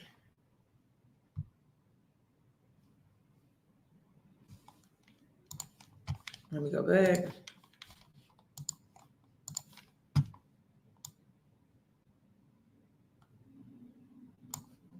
Again to Christopher Williams, $20 super chat. Salute, my brother. Shout out to Patrick Robinson, $10 super chat. Why aren't you union? Aaron, you want to answer that? I don't know if I can answer that legally. Okay. Shout out to the G listed $5 super chat. Keep your head up, brother. Your maturity was too good for the balloon. And then MTR brushed over that one too. Let's pick up. Let's see. Union. Okay. So it states here that yes, if you're a felon, you can be a part of the union, right? But if you're convicted of certain crimes, which he didn't want to get into why he couldn't get the union, he couldn't get approved by the union or be a part of the union or be protected under the union, but it's because I think it's the money laundering. I think it's the human trafficking. I think that's what it is. Because I did a little research. I'm like, would human trafficking prohibit you from being able to have an opportunity to join the union? And it was like indefinitely. Like, yeah. So due to certain crimes, robbery is not one of them.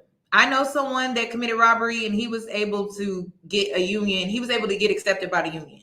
So I was confused about that.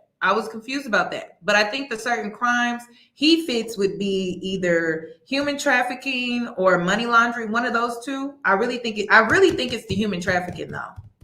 So he wanted to brush past that. MTR wanted to brush past that, but he was convicted of a certain crime. And like I said, I believe allegedly that it is the human trafficking charge.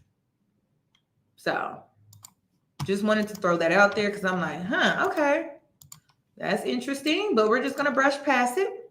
Show you overcame a lot, and God will bless you with much, much more.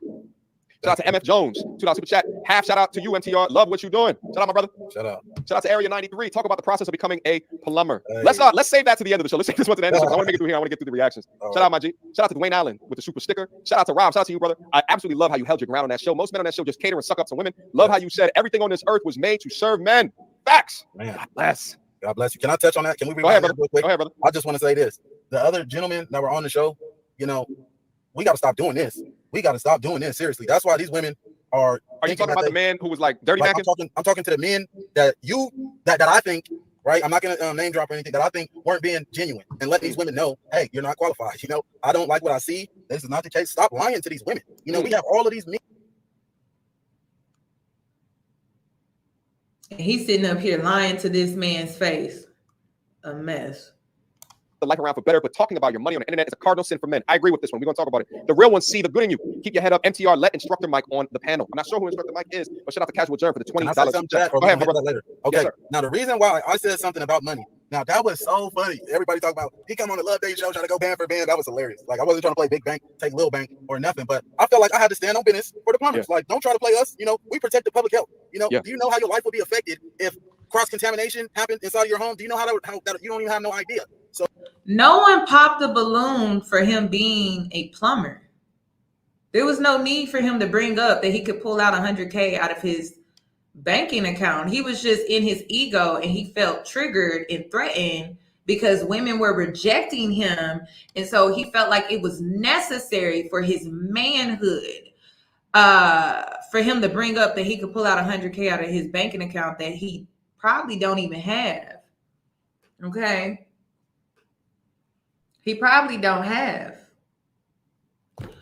And if he was out here robbing people, depending on what type of robbery was he into? I knew about the Craigslist situation, but what other type of robbery was he into? Did he ever rob a bank? Like, what's that about? Because he could mess it up. He may not even have a checking account. He may not even have a checking account, depending on what type of robbery he was into. So he may be one of them chime type men, you know, where you got to upload your debit card on an app. You get it through an app, and that's the only way you could get like a quote unquote debit card, but it's really not a debit card. It's, I don't know. It's like where you load money up on it. It's kind of weird. So it was unnecessary for him to bring that up. It was very weird, and it was very tacky.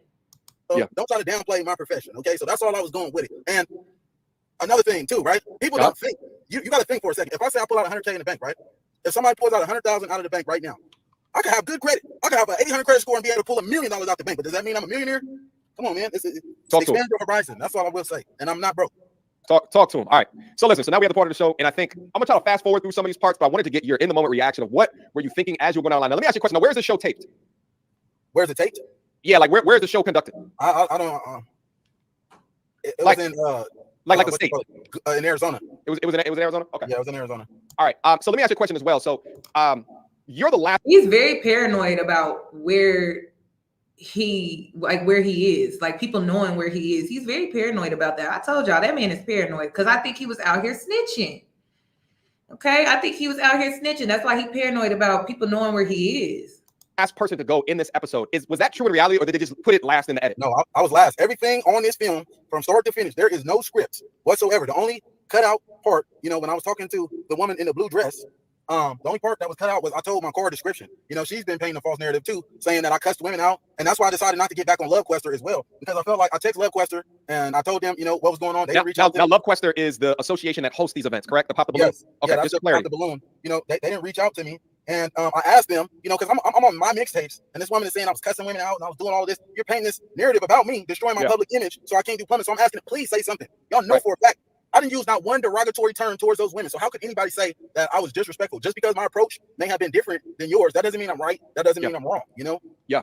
All right, so Najee, you ready to go through it? Let's get active on it. Yeah, all right, let's do it. Wait, last question. So do you see the women before you actually walk out on stage? No, you're out, you're behind. You do not see them at all. So this is literally the first time that you see the women is as soon as you walk out. So you didn't look at this and I said, all right, she said she's not interested, and you said the feeling is definitely mutual. Now, the word definitely within there. Do you think, if looking back on this, that is the best way to address? Because you could have said, the feeling is mutual. Yes, you're right. It is, but I mean, if you don't like what you don't see, I'm just gonna match your energy, basically. You was doing too much, and it came across very rude. Very rude. I learned a lot through this situation. I learned that men don't know how to approach women, and they don't know how to accept rejection, even when it's done in a very classy, respectable manner. Because these two women right here, these first two women, I didn't feel like they were trying to be mean. They were trying to put him down. They were trying to be disrespectful. He was just very rude.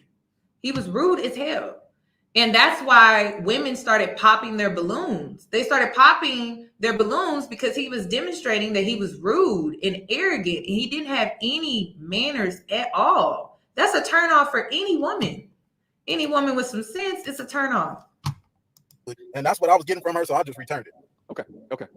And I will say, it's like as soon as your toe hit the front door, she popped the balloon, right? So, like, so I, and here's the thing: to say that definitely on top of that, I think we matched that energy because she definitely popped the balloon on you. Yes or no?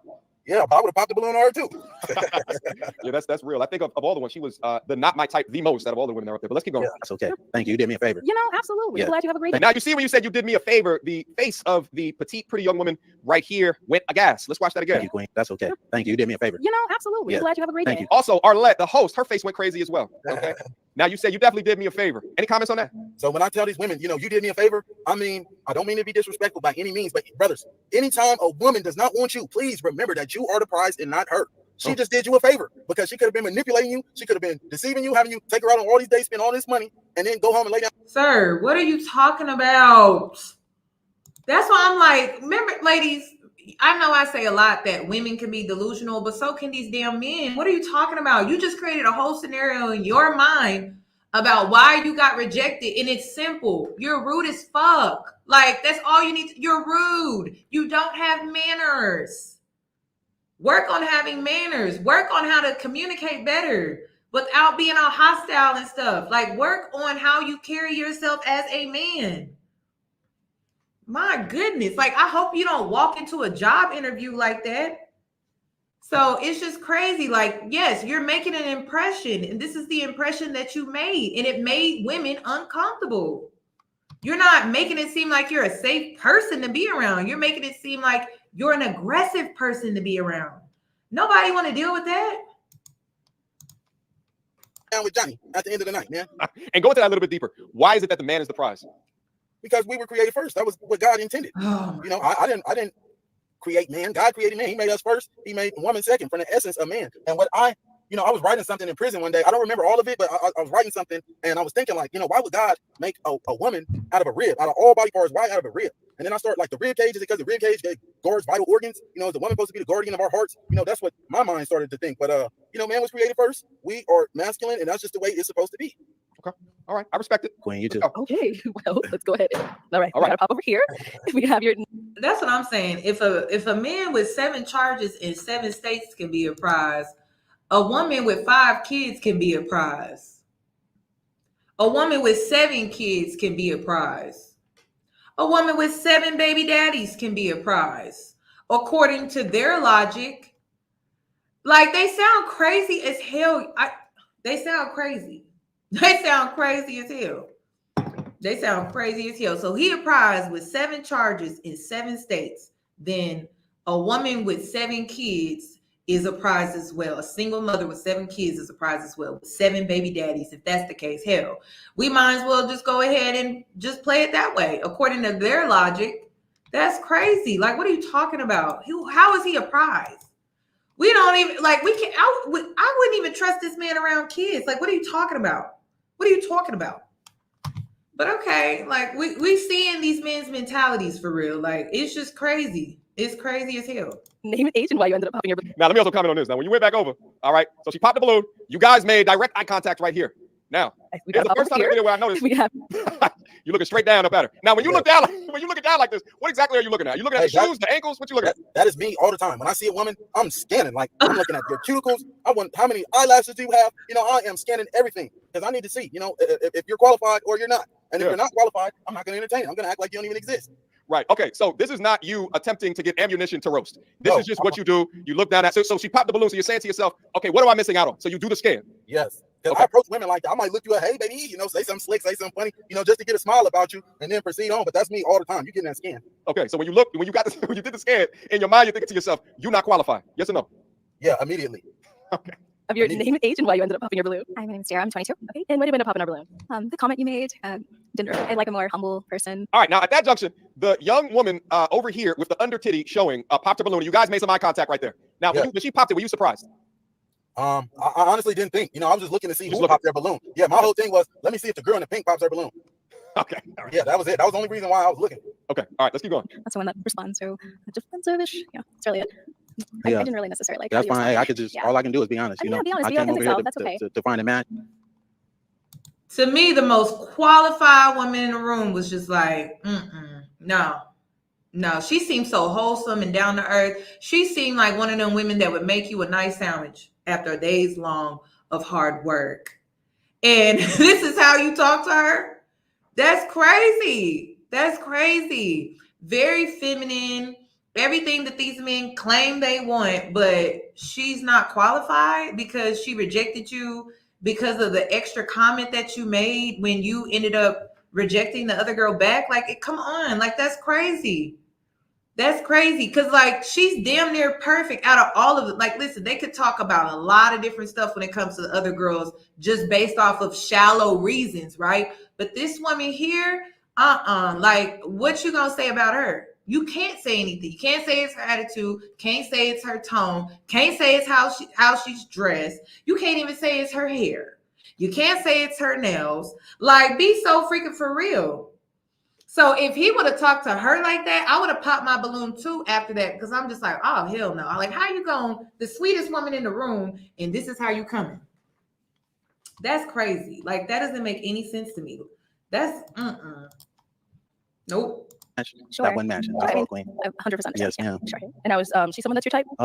She all right. You're not really my type. I don't mean to be disrespectful. Now, what's also good to know here is that it looked like you were done with the conversation, and then it looks like the host says, so is she your type? Now, the reason why they asked this is for entertainment. I want that to be abundantly obvious for everyone that's watching this, because she already popped the balloon. It don't matter what you think, but getting a response at you adds to the entertainment value.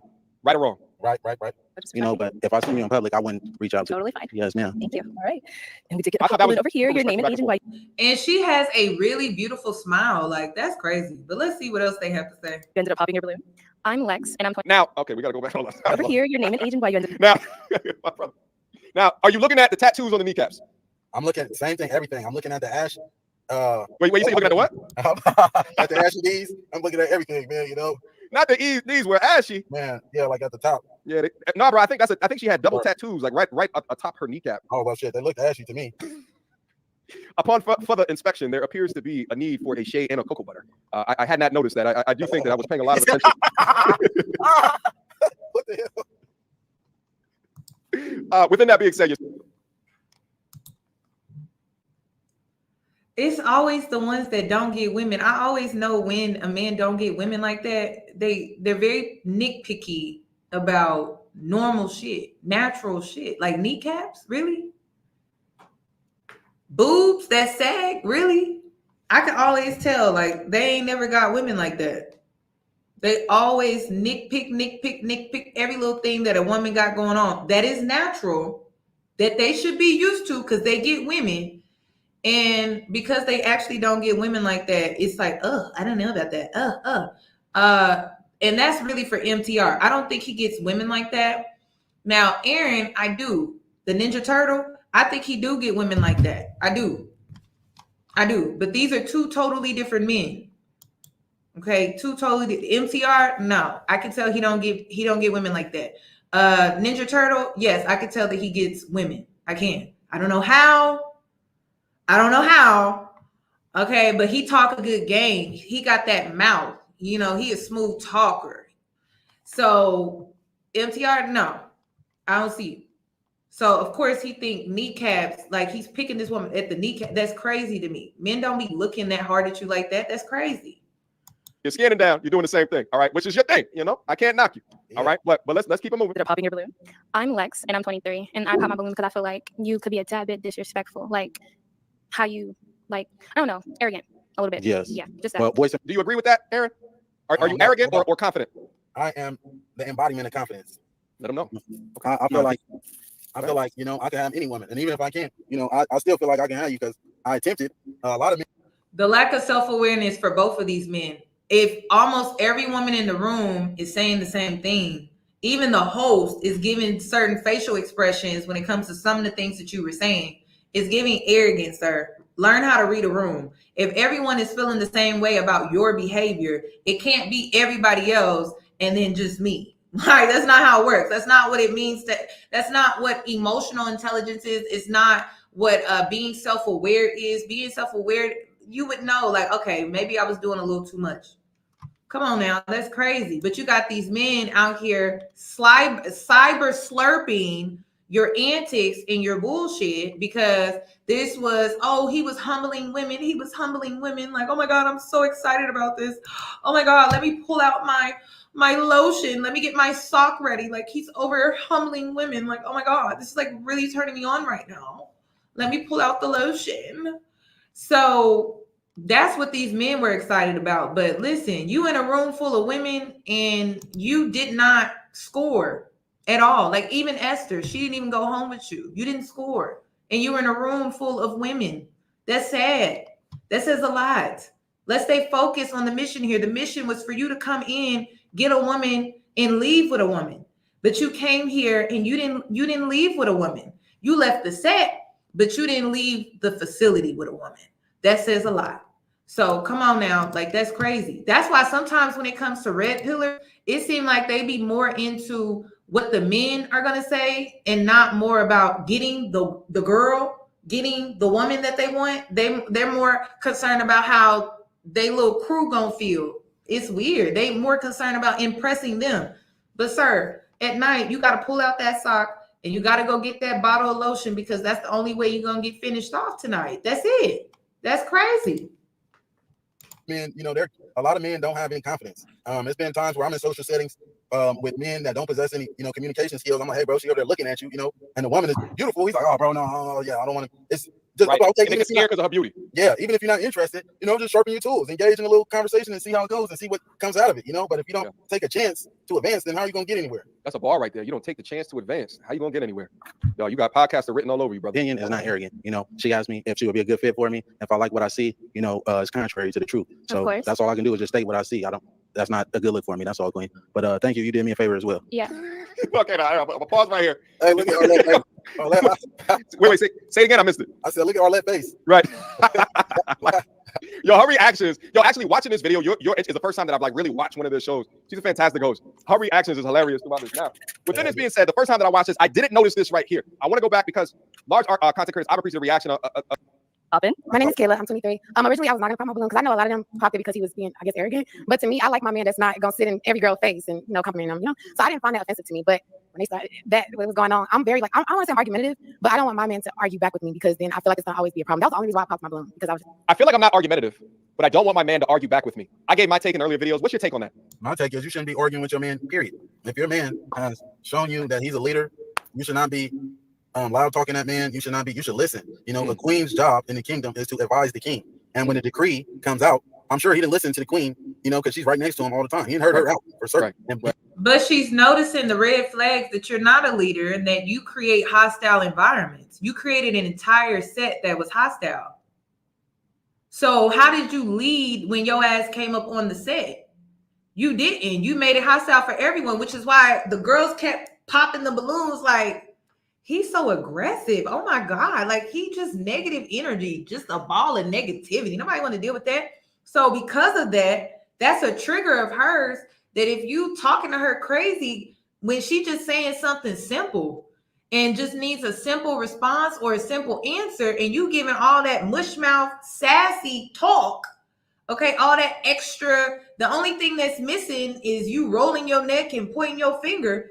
I mean, she's just being aware. She knows that that's going to be bad. She knows her personality and she's seeing that's not going to work. So if men are supposed to lead and create an environment, he didn't do that. Create a positive environment. He did not do that. Not with that extra talk. That's why women were calling him sassy, because it was like, okay, what happened to the men that are just a man of few words? Like a man of a few words. You are a man with a lot of mouth. which is why they were calling you sassy. It wasn't because you had an opinion. It wasn't because you rebuttal. It wasn't because you had standards. It wasn't because you knew what you were looking for in a woman. It was because you had all that extra mouth. That's like me talking to a woman, like a girlfriend of mine, and just giving me all that extra yep. Like that's what you came across as a female. That's why they were like, oh, pop, pop, pop, pop. Come on, like just being hostile for no reason. Thank you for the super chat. That's so sweet. Listen, to any content creators out here, if you need the video, I can send you the link. Okay. If you want this live stream, you're trying to react to it, get some coins, let me know. Just send me a little email. I'll send you the video because I got the video.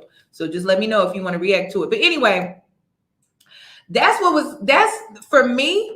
That's what was making me upset, was like, okay, like I get it. I'm not here to get angry or get upset at his standards. I wasn't upset that, you know, he was basically saying, oh, the feeling is mutual. I wasn't even triggered by any of that. That's life. Like, you're going to have people that's really feeling you, and then you're going to have people that really don't like you like that. That's cool. But it was the extra, like, ad-libs and stuff, like, just he was doing too much, and that's coming across as a female, and that's why they were calling you sassy. You could have just gave a direct answer, and you could have been like, no, or hey, I only like promiscuous women because that's where I'm at in life, and just keep it moving. Like, no one's tripping about that. But all that extra stuff, all that extra mouth, nobody wants to deal with that. I don't want to hear that shit. I don't want to hear that. I hear that when I'm with the girls. I don't want to hear that from a man.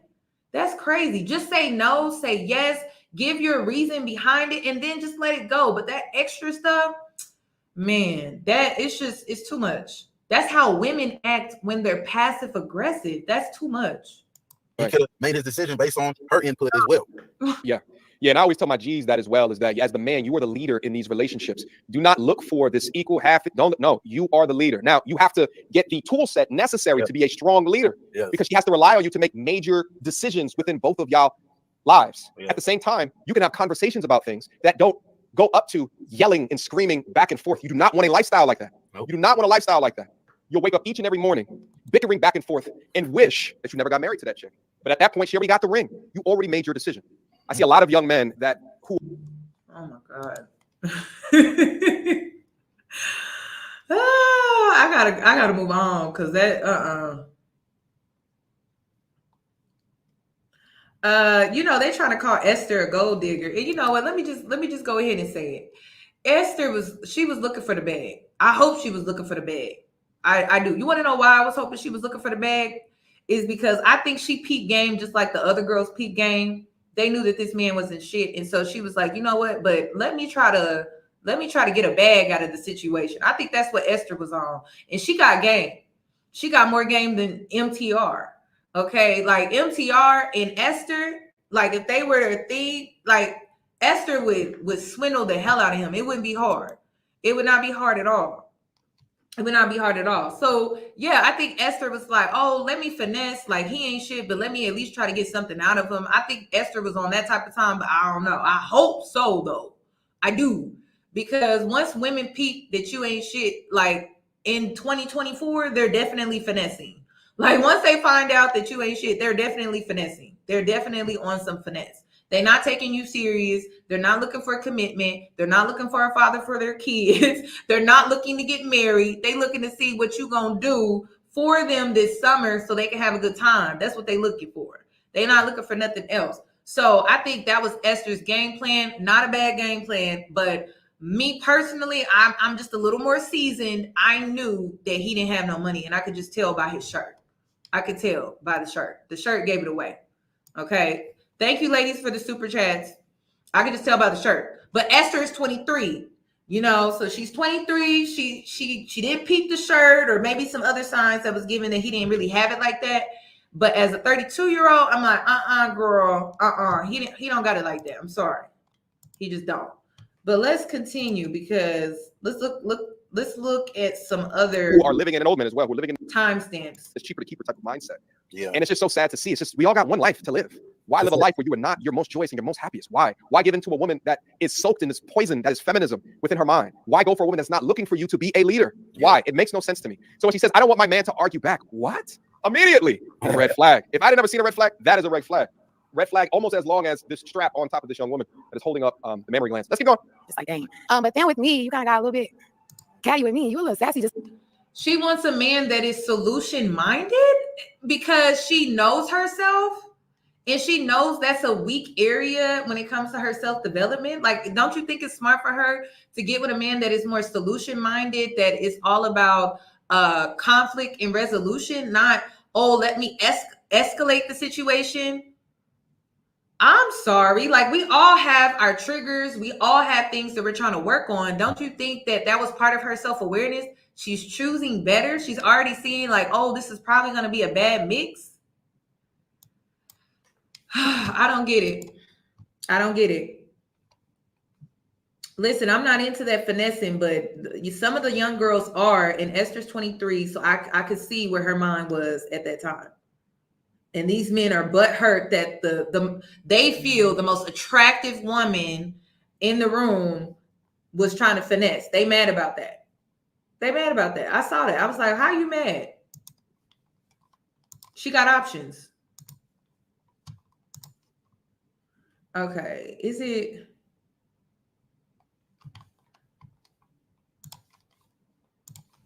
Let's see. Skip all this. It's just, they just yapping. That we'll play. Looks like this got 8 million views. And for that million.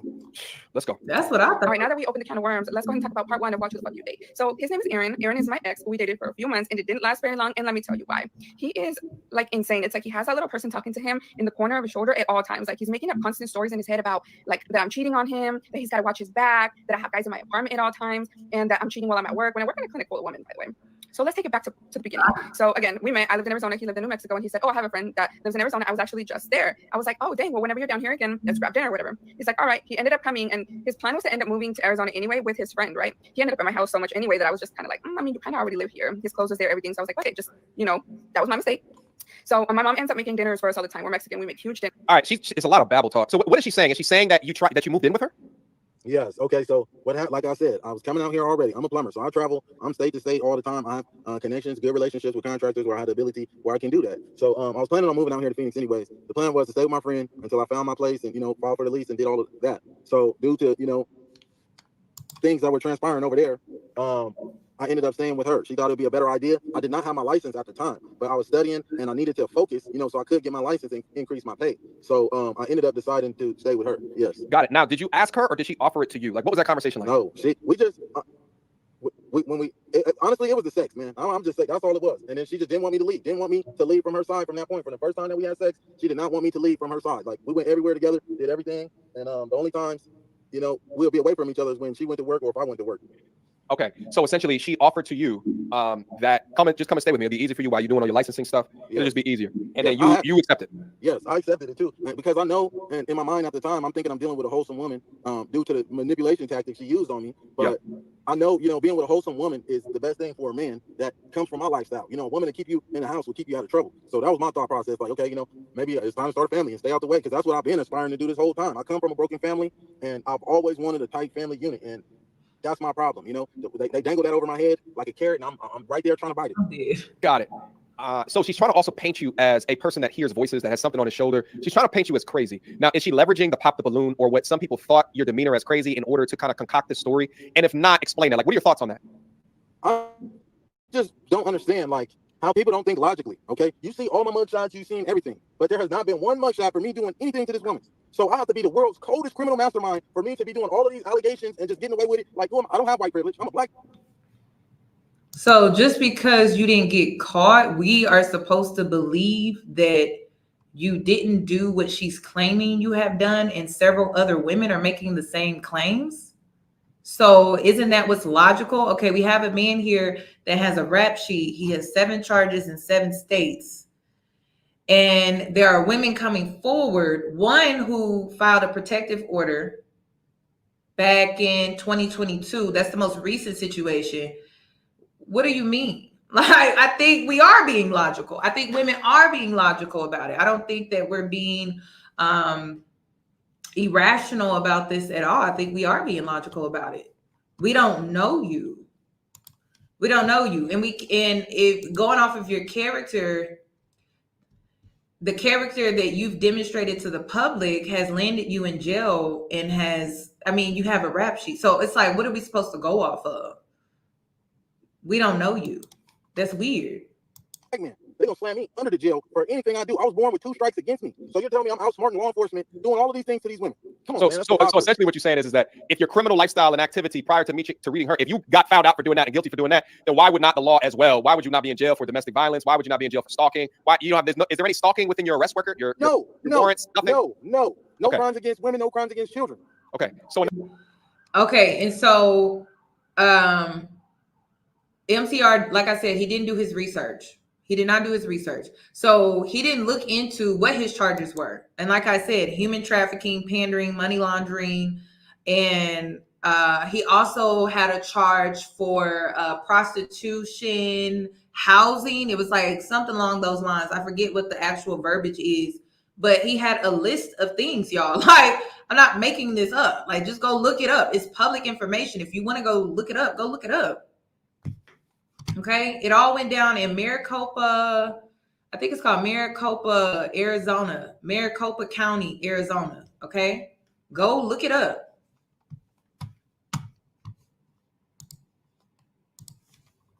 Okay, let me continue. In other words, it's not adding up. Is my conclusion right here?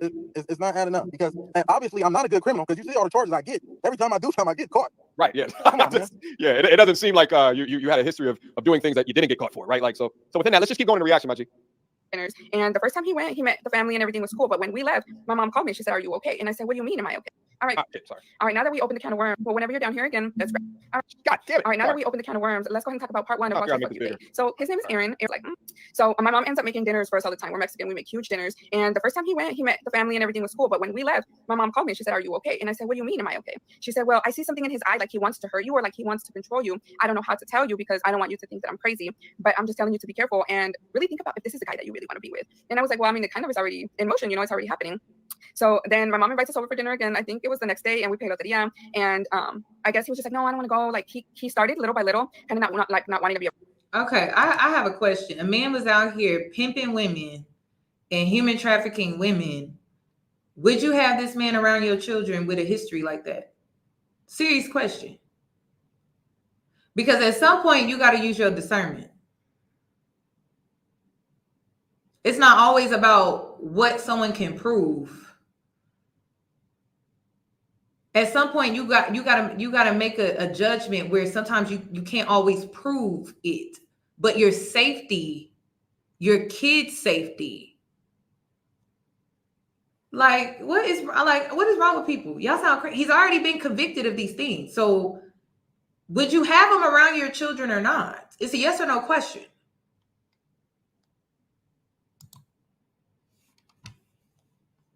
Come on, like this is crazy. Is it yes or no? I'm not trying to dox this man because I would pull the shit up right now, but I'm not trying to dox him.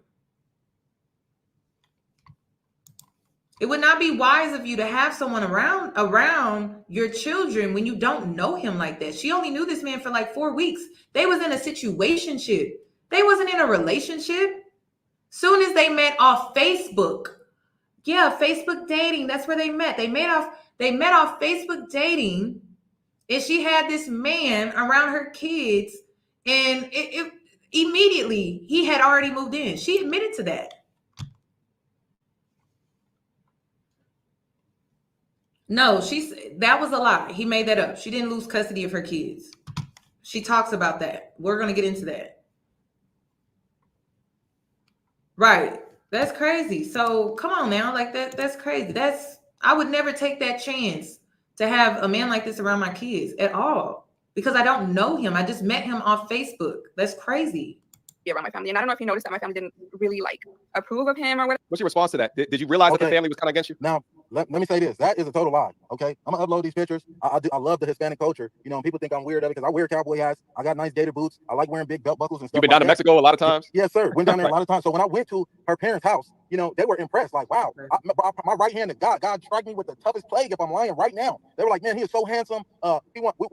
The aunt was saying she wanted a black man after she met me, and they were teaching me Spanish. We ate. We had a phenomenal time. So that's what made me put up with more of her BS too. And man, I got my old phone right here. I got all the text messages. Do not make me start scrolling up through these messages. Okay, so the parents, they love me. Everything was cool. But she is not lying about the part where she said, I started distancing myself. Yes, I did. But I never made her take notes. Her parents live right down the street from her job, like 2-3 miles. It's no way I could keep her away from them.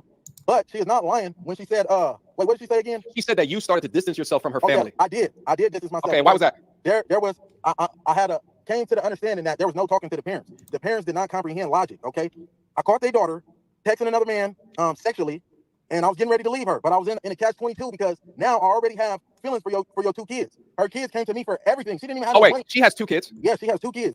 Now, picture this, y'all. Picture this. So this man, he only knew this woman for 4 weeks. He moved in with her right away. He's already trying to control and dictate, like, you know, who she dealing with and stuff like that. And they were really finessing each other. He needed a place to stay and she needed some bills paid, according to him. Now, I don't know how true that is, but we can only go off what he is saying, according to his story. So he needed a place to stay and he was willing to play house with her. He was willing to do whatever, D her down, played like the best stepfather that he could so he could have a place to stay. And she was looking for help, according to his story. So again, I think this man makes up a lot of stuff because it don't be making sense. But let's just continue to listen because he get into it. Is that I was helping take care of, you know, they only come to her house every other weekend. She lost custody of her children. She has mental health issues. I will dive deep into these text messages, and I promise you, she has mental health issues. I can pull up the text messages from her own phone that she told me that. She lost custody of these 2 kids. She makes money off of TikTok. Y'all are giving her a platform. This girl is broke. I can show you text messages. She didn't even have $30 to get her son's haircut, okay? She tried to manipulate me for $5,000 because she thought I was going to buy her a wedding ring. And when it came time for the day to buy her a wedding ring, you know, honestly, I did. I lied to her. I played her game in the end because I had like 2 weeks left or a week left for my place to be ready, and I was going to give her some money, and we were going to split ways. She was going to go left. I was going to go right. I had no problem with that whatsoever. But she tried to play me. She tried to kick me out the house one day, like, Dry, you know I'm not from out here. I don't want to go to my homies. You know, I'm not trying to do that. I'm trying to do something positive with my life. So she was constantly trying to. And let me ask you this question, bro. So how far into the relationship did you find these text messages that she was sending to some guy? It wasn't even a week. Like maybe second week, I started noticing signs. I would say she would go in the bathroom for long periods of time. Always take her phone to the bathroom at night. You know, the phone's always on silent or it's on D&D. Nope, the phone never rings. Never. Nobody ever called. It was just so many red flags. And then I asked her. I never deboed her, strong arm her, nothing. I'm gonna ask, hey baby, can I go through your phone? Because I'm feeling like you honest.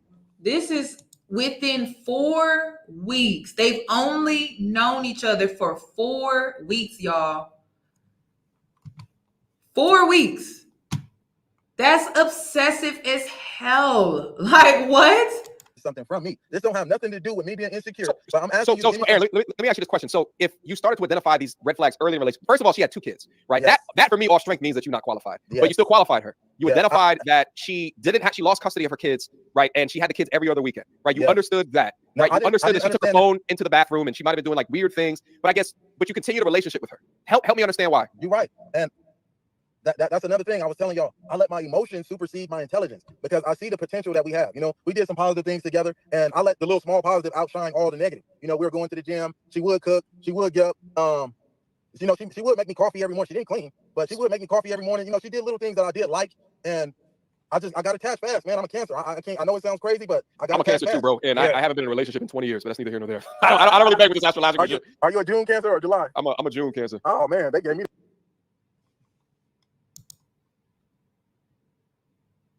Okay, I see what y'all be saying about these Cancer men, and I thought men didn't like astrology.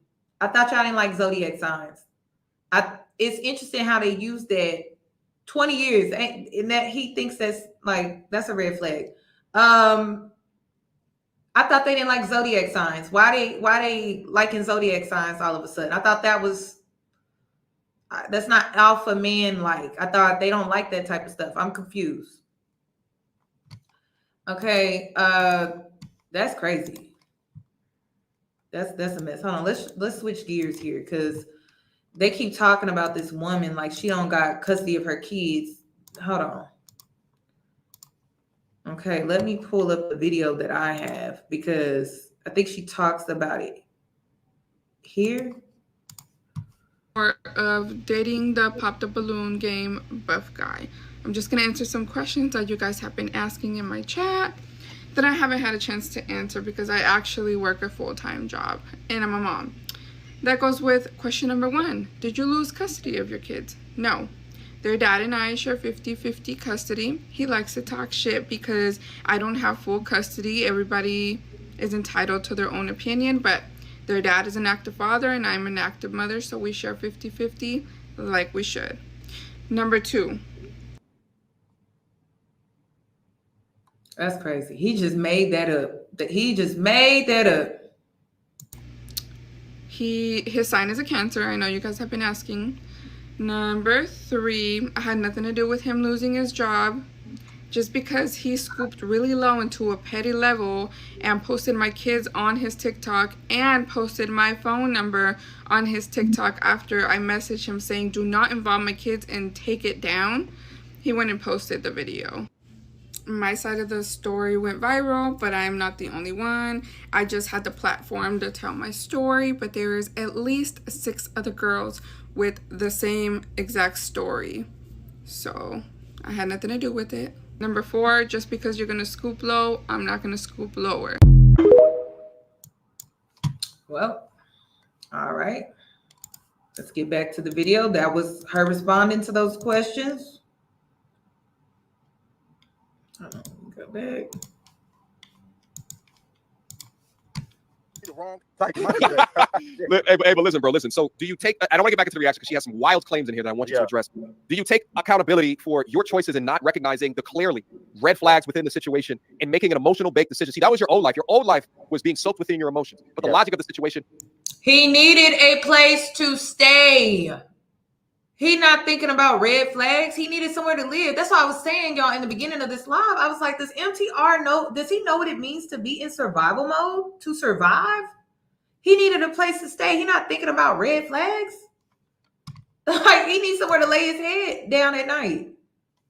And he had gotten into some trouble in Arizona. So he kept saying, like, oh, like my homeboys, my partners, whatever the hell, like, yeah. Like, so he needed somewhere to stay. So he was scanning his Facebook dating in his area to see like who would let me, like what woman you think would let me stay with her. And he probably messaged a bunch of different women to see where he could lay his head at night. Of she not being qualified for all of these things, but you still ignored them. How long ago was this relationship? This was sometime last year. And he keep making it seem like she not qualified. She not qualified. They are toxic. What are you talking about? There's no prize here. I'm sorry. This is a mess.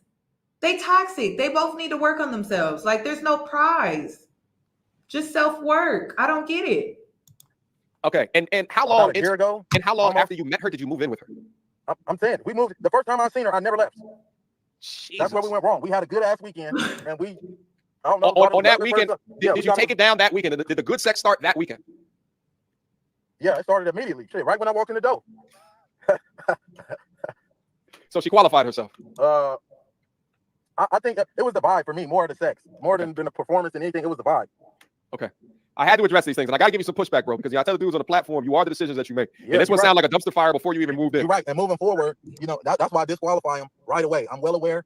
Even after dealing with her, I dealt with more promiscuous women that, you know, weren't about anything. But man, if she shows that red flag, it's best to just cut them off, because now I'm at the age where I understand where things like this cost you money. The older you get, it's not, you know, things start to affect you financially. When you're younger, you're not worried about that. Yeah. How old are the children? Honestly, I can't tell you. Like, are they like 10, 11 or 1 and 2? Like 10, 11 type. Okay. Yeah. All right, let's get back into the reaction, bro. Whatever. I'm not too sure. But anyways, that was a red flag number 1. It's kind of like he was already trying to distance me. All right, now that we opened the can of worms, let's go to part 2.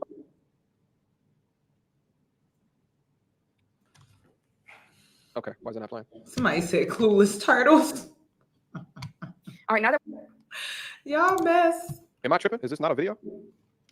TikTok, reload. All right, welcome back to part 2 of Watch Who You Date. We're talking about Aaron, the guy that went viral on Pop the Balloon game. So anyways, he starts to distance me from my family. He starts to track me. I give him my location because I had nothing to hide. She said you start to distance her from her family. Yeah, I did that in a 2-week month period. Okay. So you're saying that's a lie? Yes, that's a lie. Okay. Every time I won Pop the Balloon game. So anyways, he starts to distance me from my family. He starts to track me. I give him my location. She starts to track me. What does she mean when she says that? I asked her to turn her location on because I know. On like WhatsApp? Or no, you guys got iPhones, so you got like location on it? Yeah, on the iPhone, turn your location on because I know. I find it interesting when she says he proceeds to track me when this is like an agreed upon, let's turn location on. I don't know if she still has the videos up, but if y'all look at her TikTok, while I was with her, she has videos, tutorial guides on how to be promiscuous. Okay, so he brings up how she used to create TikTok videos of how to be promiscuous. He asked you a direct question about the tracking device that you actually did put in her card. So to divert the conversation, you wanted to bring up that she used to make promiscuous TikTok videos on TikTok, which no one has the receipts for that. That's crazy.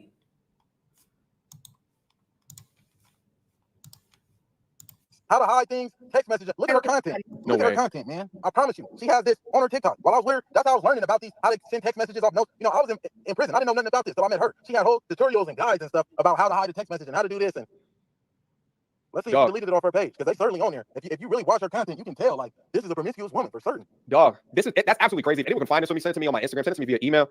At the same time, though, you're in a relationship. Wait, hold on a second.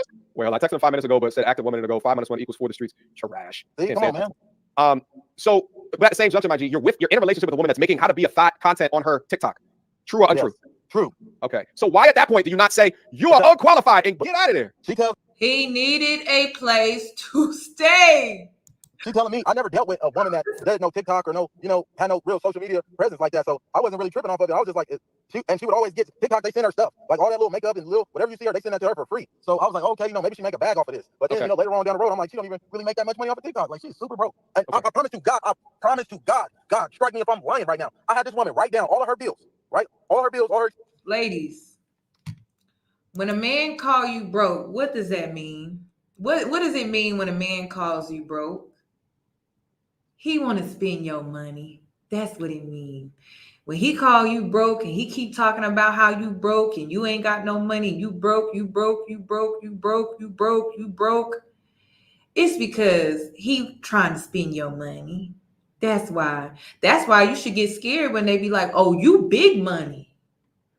Because them the men that's looking like, oh, she big money. So you got to be careful about that. That's why he keep talking about her finances. And she already said, you don't let a man know about your stash. So she had a stash that he didn't know nothing about. And he's sitting up here calling her broke because why? She wasn't willing to go in her stash that he knew nothing about to give him money. That's what that is. That's what that is. So he's sour about it because he thought he hit it big. He was like, oh, I got a place to stay. She gonna give me money. Yeah, he was trying to finesse. And her bills, she was living like $260 above her means. She don't have no sense, man. Y'all give this girl a platform for nothing. So let me also ask you this as well. Like when you were living there, were the bills, like was the... He didn't pay a bill, but was all up in her pockets. Rent 50-50? Like how did you manage that? This was what was going on. Now, hey, if you're in Phoenix, Arizona, and you know that girl, man, get in these comments. Get in these comments. But I gotta put it out there. Wait. What was the question? What was the question again? Sorry. No, so I was saying, what was the breakdown of you moved in? Did you pay her rent? Was it 50-50? Like what was that situation? So she was in a tough spot. The last dude that she was dealing with before me had told her, send me your rent money, and I'm gonna pay your rent with my credit card, and it's gonna help me boost up my credit score. So this dummy gives her she gives him her rent money. He gets the rent money, he burns off on her. I think it's like $2,600. So now when I come into the picture, and that's exactly why she moved me in, because she could not afford her rent. She ended up having to take out a loan and some more stuff, getting help from her parents. But she thought, shit, did we just lose him again? I ain't never met somebody that had this many issues. Get back here, Aaron. We gotta have a full conversation about this. Oh shit.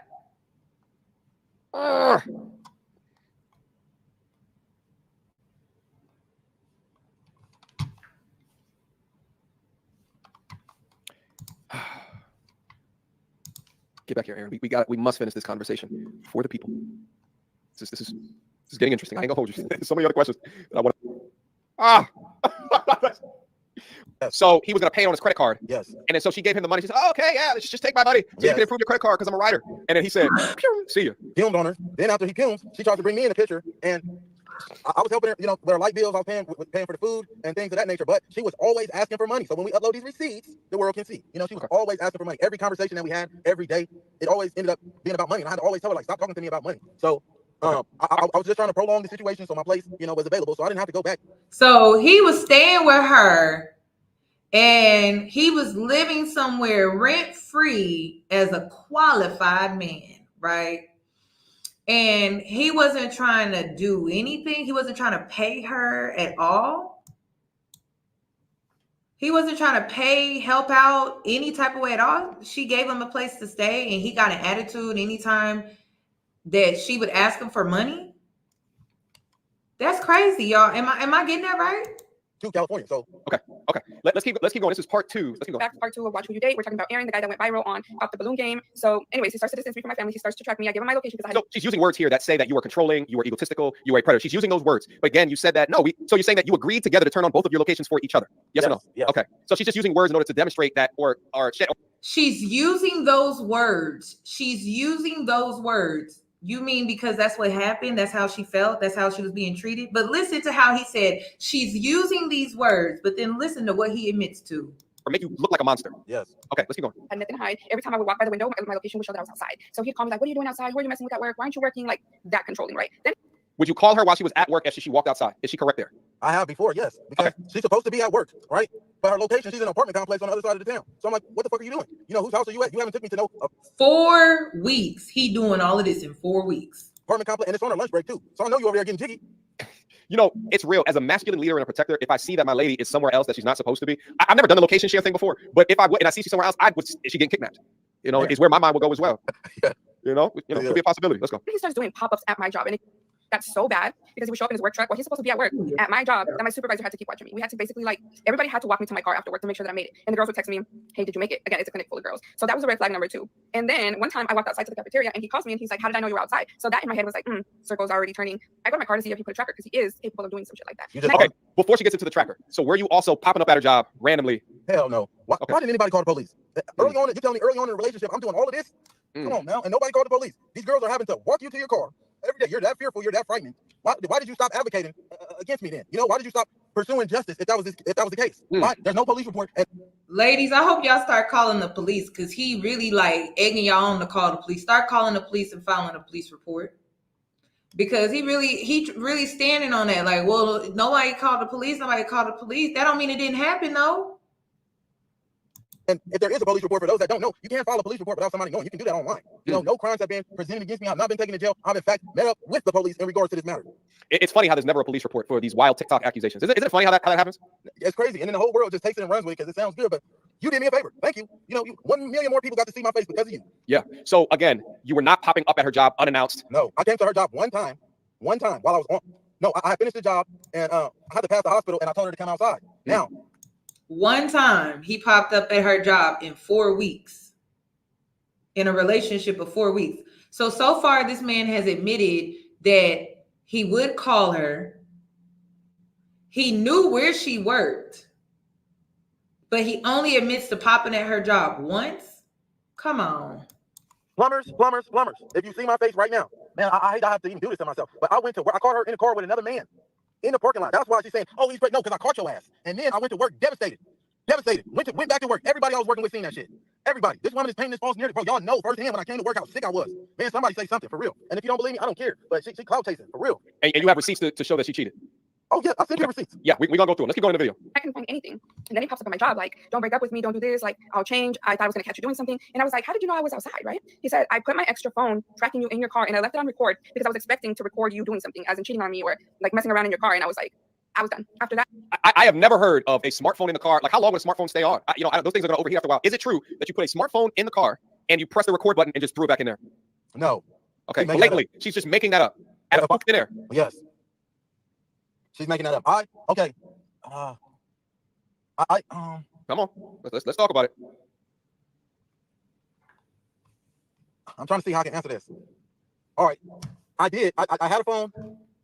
He trying to see how he can lie, ladies. and MTR, I'm just, sir, do better. That's all I can say. Do better. Get outside. People watch. You know, I need you to start people watching. I'm gonna really need you to start looking at men more than you look at women when it comes to how they out here moving, because it just, it's crazy you didn't pick this shit up. It's crazy. It's crazy he didn't pick it up.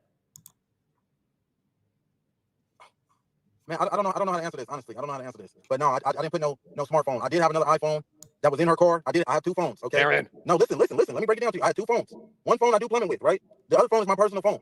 I did leave the phone. I'm trying to answer this without sounding like a creep. So I'm trying to choose my words carefully, you know, because they're gonna crucify me. So don't think nothing. But I had another phone, okay? I did plumbing services with this phone. The location was on this phone. Now I'm in and out of her car all the time. I did know that the location was on the phone. Yeah, I always got location on both of my phones. But that's how I was finding out she was driving around too. Yeah. So she's not lying. There was a phone in the car that tracked where she was. The phone. That's why I was having a hard time answering this. She's trying to make it seem like I just got up, threw the phone. No, I had my tracker on. I had my GPS on there. Sir, you knew this woman for 4 weeks. You knew this woman for 4 weeks. You were calling her job saying, hey, where are you? You knew where she worked. You only knew the woman for 4 weeks. You admitted to putting a device in her car to track her.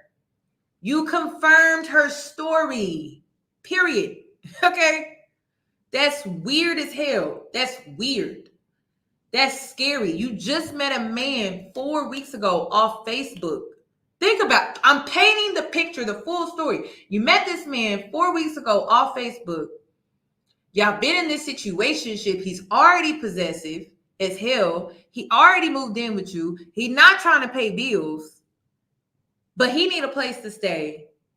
And he's accusing you of cheating and everything like that. He sounds insecure as hell. He sounds crazy.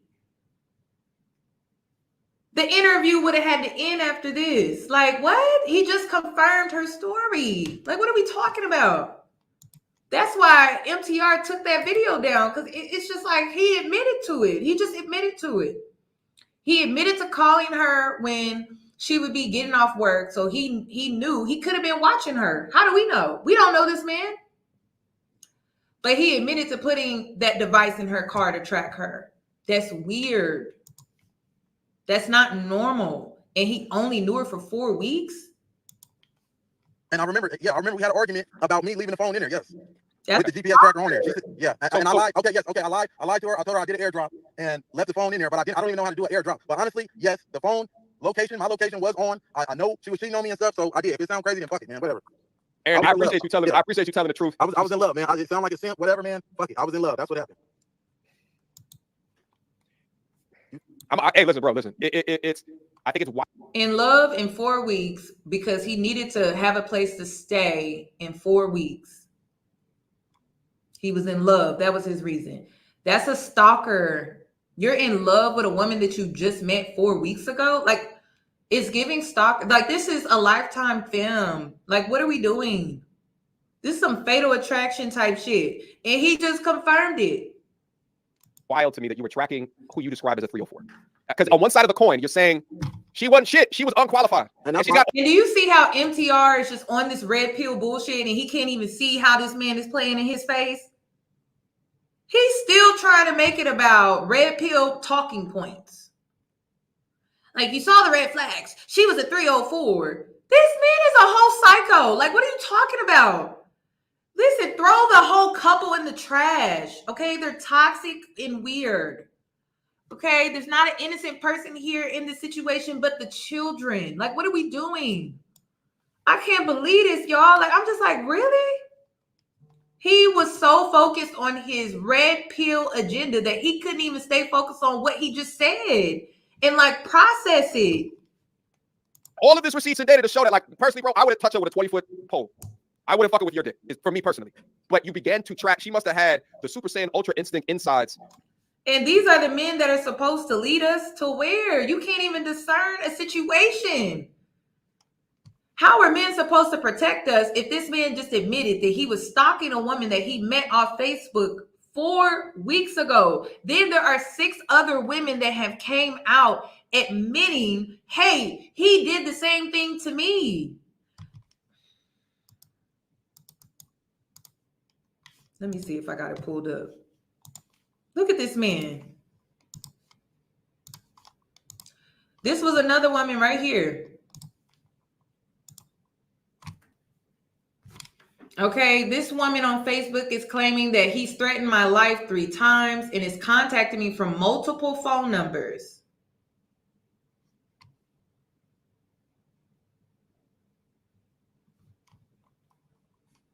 Same thing with the other lady. And then y'all wonder why I'm telling the girls, get off the apps. The crazies are on there. That's all that's on there. It has to be the crazies at this point. Okay. Because people that are not trying to play games, we're not on the apps. We don't do apps. So yeah, there was another woman that's making the same claim as well. I don't know what number this is.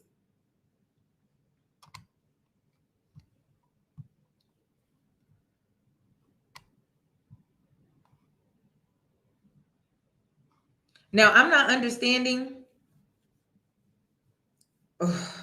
because this conversation is like, wow. So see, I don't know the situation because I'm like, was he out here dealing with a trans woman or were they just having a conversation about Jerry Springer?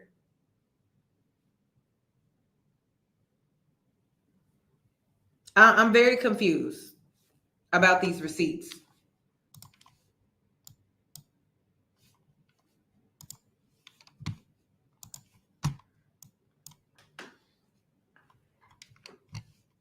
But this ain't the first time. So I don't know. I don't know if he swing that way. I don't know. But yeah, I'm lost with those text messages too.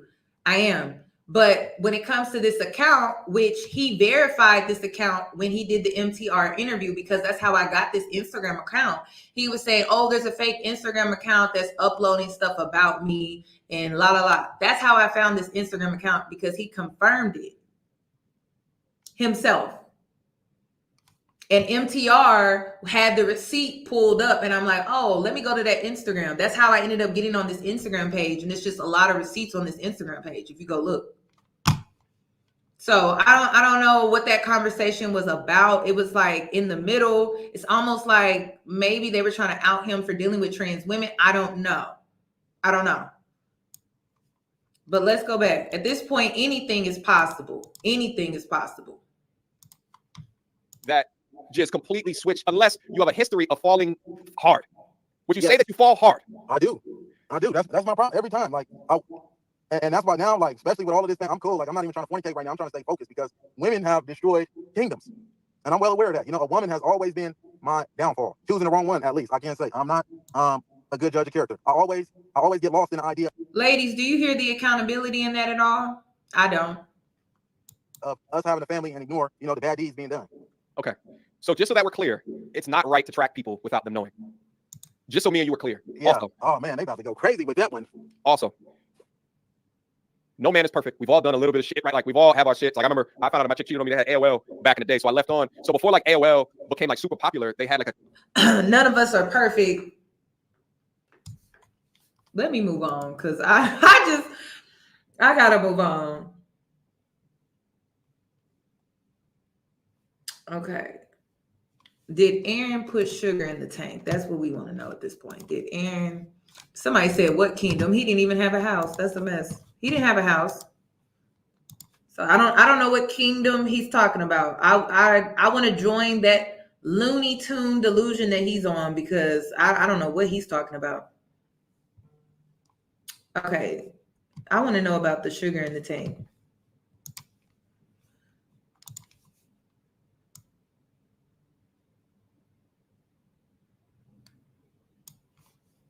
Got messages. Man, come on, she capped. That's why. So at this point, I went and got a new car. I went to the dealership and I got a new car. I changed my car. And when I asked him, hey, did you ever find out what was wrong with my Challenger? He said, yes, there was sugar in the gas tank. So this man. All right, essentially she's trying to say that you put sugar in her gas tank. True or false? False. So what am I going to benefit from doing that? And why? I was already gone. Already got my place. Already moved on. When you see the receipts, you're gonna see why she said it was me. And this girl, bro, she was so promiscuous when I was leaving her, right? Bro, I'm razor sharp, right? I'm razor sharp. I know the little games, okay? So it was a guy that stayed downstairs from us underneath us that she was probably fucking him. You know, every time she would be going up the stairs, he'd be always opening the door like he was trying to catch her, you know, coming up the stairs. And I peeped that. And I hadn't even came out the house. I was getting ready to take out the garbage one day. And she chatting with the neighbor downstairs. He lived by himself, like on some bachelor shit. So I'm like, what the fuck is you doing? Talking to the neighbors and shit. Oh, I was just talking to you. Oh, you're insecure. How am I insecure? What are you doing down there talking to this man? And I keep seeing him open his front door every time you go up the stairs. Like, I'm very observant. She can get away with those little TikTok videos, you know, sneaking those. I was finding out all her little games, and that was the problem right there. All right, let's finish up on this video right here, and then we're gonna get to the receipt. And that claims to be very godly and studies the Bible and, you know, practices this religion. Put sugar in my gas tank, tracked my car, put a phone to record me in my car. And I would do things like say everything he needed to hear, like, yeah, I cheated on you, like, because I was so scared of him being crazy. Like, this guy has... That part didn't make sense to me. Why would you tell a man that you cheated on him because he's crazy? Because you don't want to tell a crazy guy that you cheated on him. Because then a crazy guy is going to do what a crazy guy does. Come on now. So we're going to go through the receipts right now. So what she's trying to do is preemptively say that I just told him that, but it wasn't true. But it was true. That's essentially what's happening right here. It's a record. You guys don't know that. And we confirmed that you did not put any sugar in the tank, although you acknowledged the phone in the car tracking. Yes, I did the phone thing. I was trying to word it. That one caught me off guard right there. Honestly, that one caught me off guard because I was like, man, how can I word this so I don't sound crazy? Because I know they're going to crucify me, but you know, it is what it is, man. You can't help who you love. You know, I don't know if y'all didn't fell in love with a...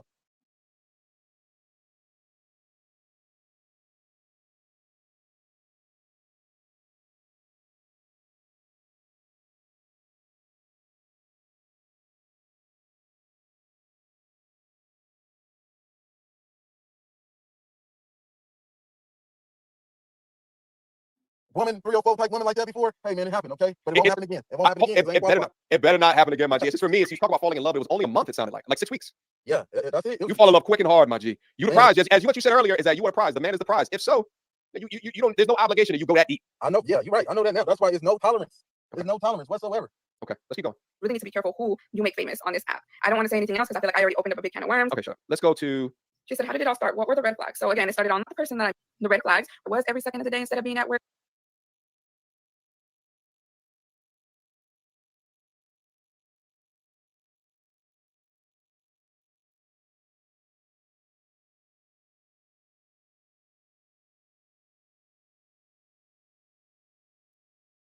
Update. A major update, a serious update in the story regarding the Pop the Balloon guy. After I asked him to provide receipts to prove that he lost his job, he got mad at me. And I'm going to show you that. Before that, I'm sorry, y'all. I said, I wanted y'all to look at this. Look at this. I said, look at this. Can y'all hear me now? I forgot. I put my, oh, you can't. Y'all couldn't hear it all? Oh my gosh, I did not know that. Okay, I'm sorry. I'm back. Can you hear me now? Okay, I'm back. I had to go through, I had to fix my eye in the bathroom, so I muted it. My bad. Okay, so this man is now backtracking. And it's like, sir, it just goes to show he did not do his research. Okay, he did not do his research. I was like, you did not look into this man. You have a platform and you have over 700K followers. You didn't look into this man at all? This is crazy. he got mad at me, and I'm going to show you that. Before that, let's get into his GoFundMe. Now, mind you, this GoFundMe is how I came across this story. The Pop the Balloon story is something that happened a couple of weeks ago. What made it viral was him informing people on his Instagram, him uploading this GoFundMe saying that he was fired from his workplace because of 500 people called in because they were mad at the results of the show. They were mad at his demeanor on the show. You can see right here, right in the GoFundMe, it says, "I was fired from work today due to these videos. Today was honestly the first time that I cried in a while. Getting my license in plumbing was the biggest life accomplishment. It took years of hard work, studying, and praying. And then he also added some things in here about who he provides free plumbing services to. And then he goes to say what he's going to do with the funds. He's saying humanitarian work. And then maybe he wants to become a content creator because now his ability to work is compromised. After I got wind of this, I did an initial reaction to it where I focused on the basic premise of, was his behavior on the show indicative of them getting fired? But again, would have not known about this unless he told people and convinced us all that he got fired. But because, and I've said this multiple times before on multiple ladies, did he convince you? Because he didn't have me convinced. Don't do this. We no, you. He convinced you, sir. Even the men were like, hey, bro, like, Even some of the men were like, bro, like, that ain't it. That ain't it. That ain't it. He didn't have me convinced day one. Day one. I'm looking at all this information. I'm like, there's way too many red flags for me. Like, damn. So, no, MTR, he only had, I would say you convinced, and maybe I say 75% of your audience. And then, yeah, then the rest was like, you doing too much. different videos, including the live streams that I did, because he has not showed hard receipts or proof of being fired. I never told anybody to go and donate to the young brother. So I tried to reach out to this brother because I wanted to receive proof of that he was let go and the reason that he was let go. And because he was unable to reach out to me in the time that I reached out to him, I'm not going to leave a link to this in the description, but you guys saw his Instagram handle. If you want to go over there, take a look at his page and support him, that's 100% on you. It's just for me personally, in order to be able to link and to promote a GoFundMe, I have to see hard proof. I for damn sure don't want to be. Wait a minute. There's a lot going on tonight. Hold on. Wait a minute. Now, hold on. Wait a minute. Okay, because they hella got into the whole, donate. Let me see.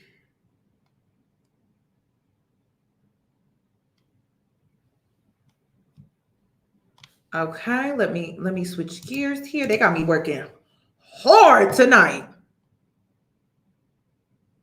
Hold on, let me see. Let me go back.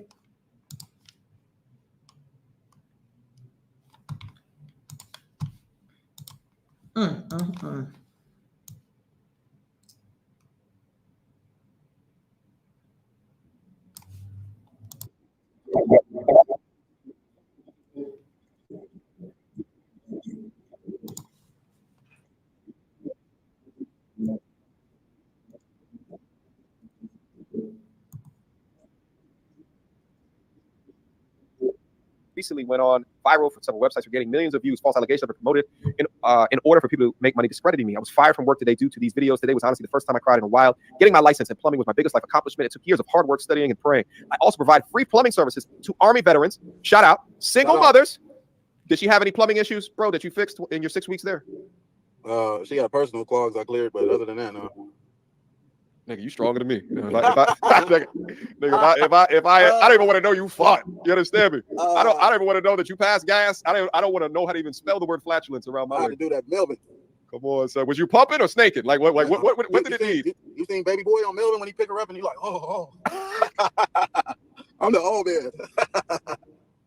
Say it ain't so. Hey, oh no, this was 6 weeks of love. Oh my God. I would have been like, all right, fuck this shit, I'm out. That would have been my first initial thought. Oh my God, I can't see what's coming out the hiney. She's a little shitter.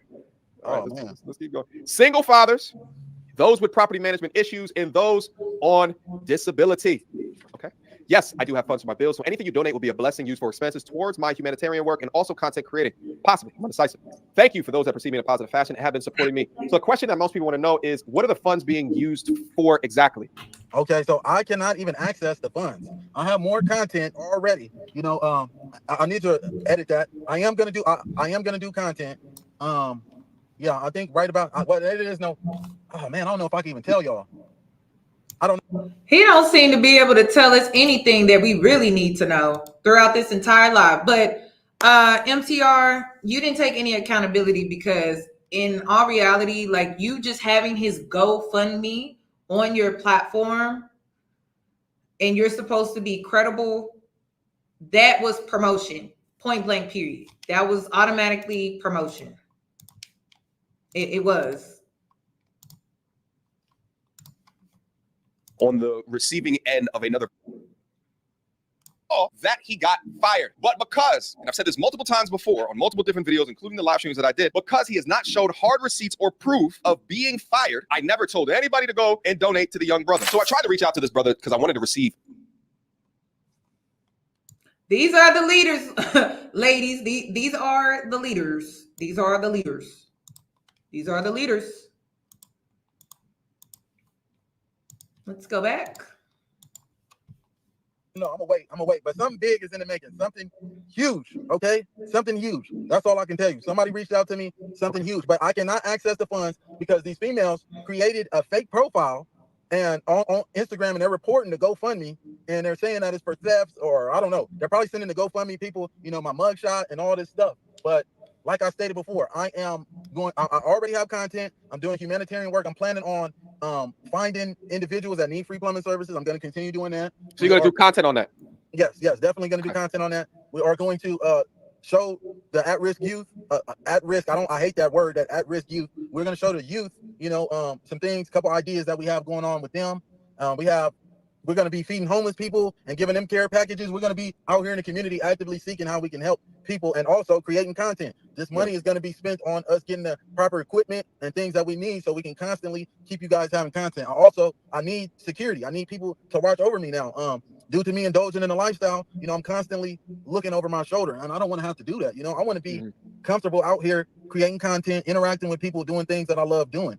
And so whatever you guys can donate to this cause, it'll be a profound blessing. And also, when I start my platform, since, you know, I have you guys' respect and everything, I would like you guys to submit some requests about things that you would like to see me doing, you know, and I would love to pull up and... MTR should have never had his GoFundMe up there until he was able to confirm that he was in fact let go from his job. But it doesn't stop there, because he also promoted his Cash App during this live stream.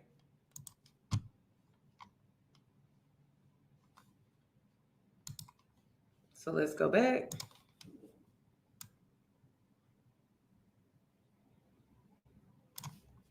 Very handsome, very with two Y's. So I wanted to wrap. So he's going to come back in a second. So I wanted to wrap up. Guys, send in your super chats right now if you have anything that you want me to ask him right now. Go ahead, brother. The Cash App is very handsome, very with two Y's. Okay, VERR. Is it an underscore or Cash App? Very handsome, no spaces. Yeah, two Y's. This is embarrassing. All right, so I read that as very. This is so embarrassing. Okay, I just put it in the chat. Within that being said, let me go through some of the last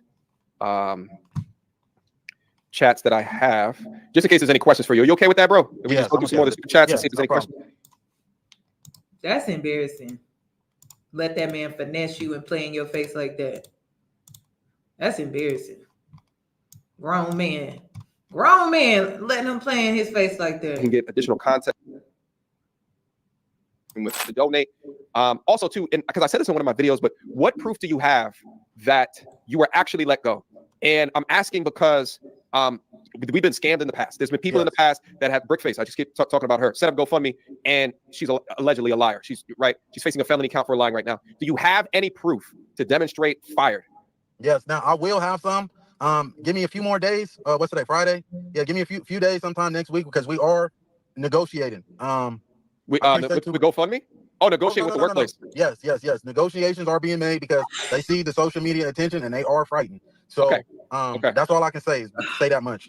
Okay, well, when you get that update, let me know, and I'll do everything in my power to make sure that my audience knows as well as within the GoFundMe. I think you can update it and you can show other pictures or proof or something like that. But I know that that's a concern for folks as well. What I've come to find out is that there were so many lies told to me, but this guy had everybody convinced that he got fired, right? Well, in an attempt to continue to support the young brother, I actually talked to him this morning.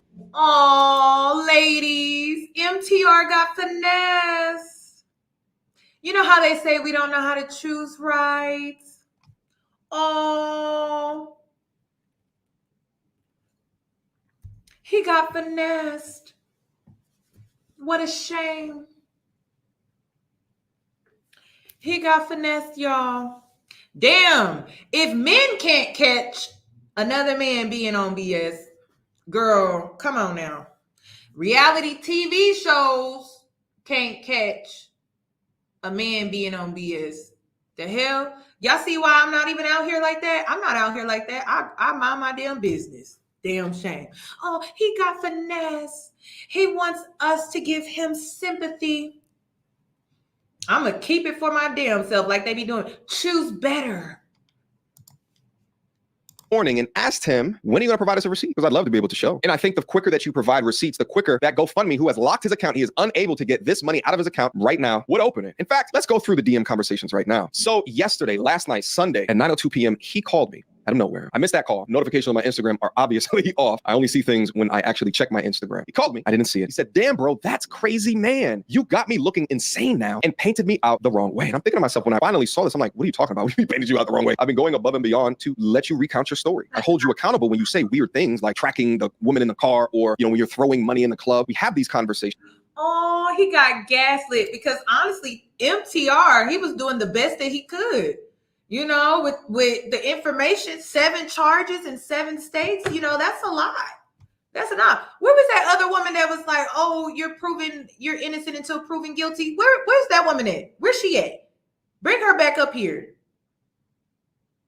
The hell, like, come on. That's part of being street smart. Don't be a fool.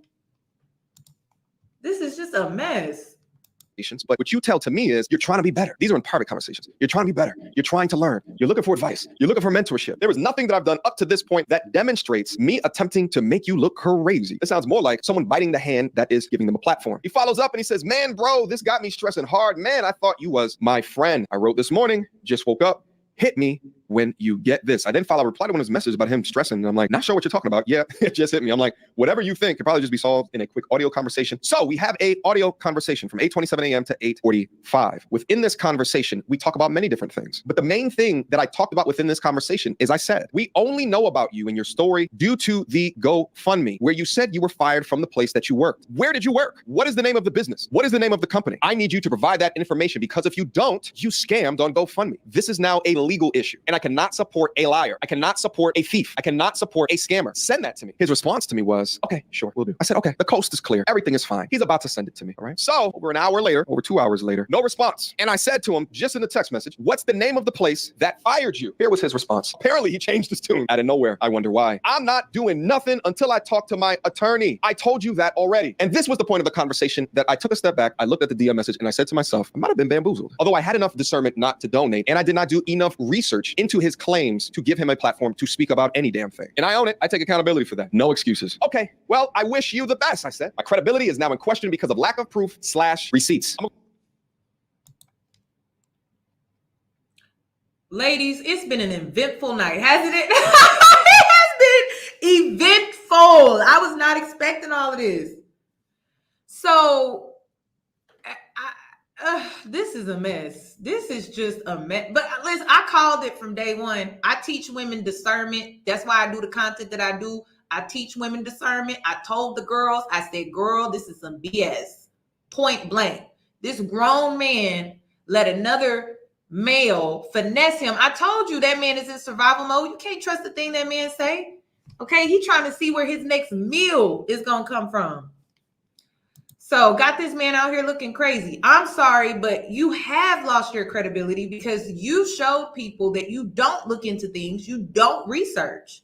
You had this man come up on your platform and finesse you out of 5 hours of your time, plus send you some receipts. And you thought that that was true. What research did you do to back up those claims? That's crazy. I was going to do an interview with the girl that went viral about the passport, bro. I was doing research for a whole day because I wanted to ask her some questions, and I was just doing a sweep on her social media platform. I was looking into, maybe her earlier childhood so I could have some good questions to ask her and things like that. That's why I'm just like, this is crazy. And then men had the audacity to gaslight me over this situation. Like, I didn't know what the hell I was talking about. That's crazy. This is a mess. Let's wrap this up. We'll go live in the next couple of hours to discuss this with my audience. Take care. You like that message? You just worried about making content, not worried about the consequences I may face. You may face. What are you talking about? What consequences? Besides that you lied. Potentially, allegedly. I mean, I really don't know at this point. All you got to do is provide the receipts, baby. That's it. This whole shit would just go away. You get the GoFundMe money. That's all you have to do. But the way that you are now moving in totality with the other information that is coming out and will come out about you and your lifestyle is way more damning. It's way more ridiculous than I could have ever imagined. And what I thought was going to turn into a way to advocate for a man that was unjustly treated because of his presence on a game show has now turned into somehow you becoming the victim once asked to prove your particular situation. See, a man of integrity and truth would jump at the opportunity to show me the evidence. But this is not how you're choosing to move. Therefore, I sense deception. And I hope MTR learns this lesson to not blindly believe a man just because he's a man. We are in times for both genders. It doesn't matter if you're a man or a woman. You can't blindly believe people anymore. That's just the world that we live in. Not when it comes to friends, not when it comes to family, and not when it comes to a romantic partner. You can't blindly believe people anymore. That shit is out. It's outdated. You are crazy to believe people blindly anymore.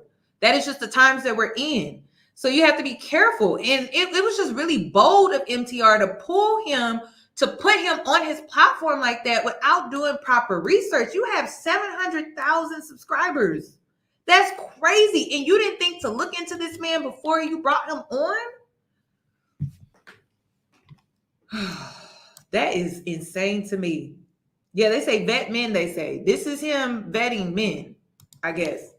Blindly believing him because he a man.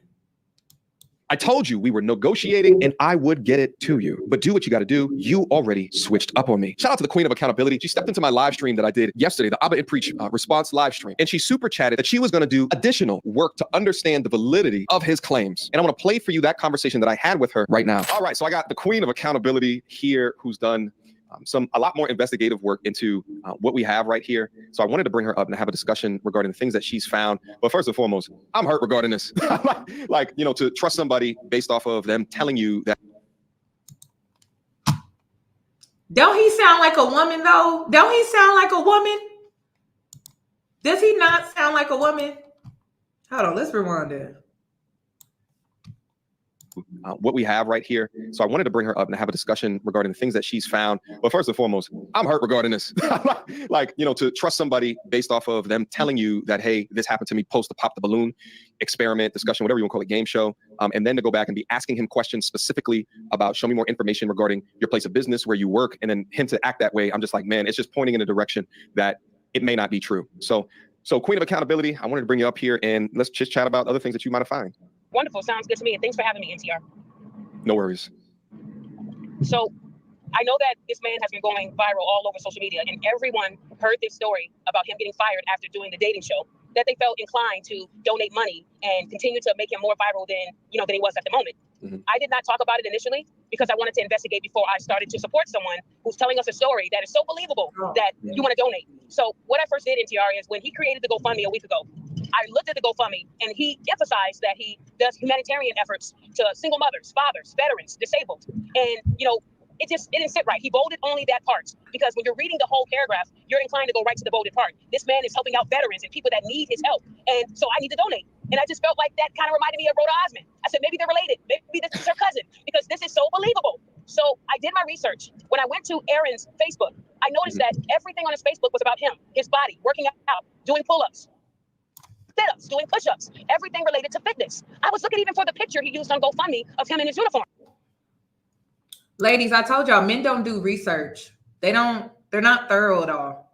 It's easy to outsmart them because you will look into things. You are thorough. That's just how we are. They make fun of us because we can find out information, but it's like, okay, we don't have the pleasure of just waking up being a man and we don't have to worry about certain things. We got to be worried about everything. We're a woman. So of course he had to bring a woman on that did real research to help him in a crisis, because honestly, this looks really bad. So yeah, he had to bring a woman on in the middle of a crisis when it comes to his credibility to restore it. Yeah, he did. I'm not shocked by that at all. You shouldn't either.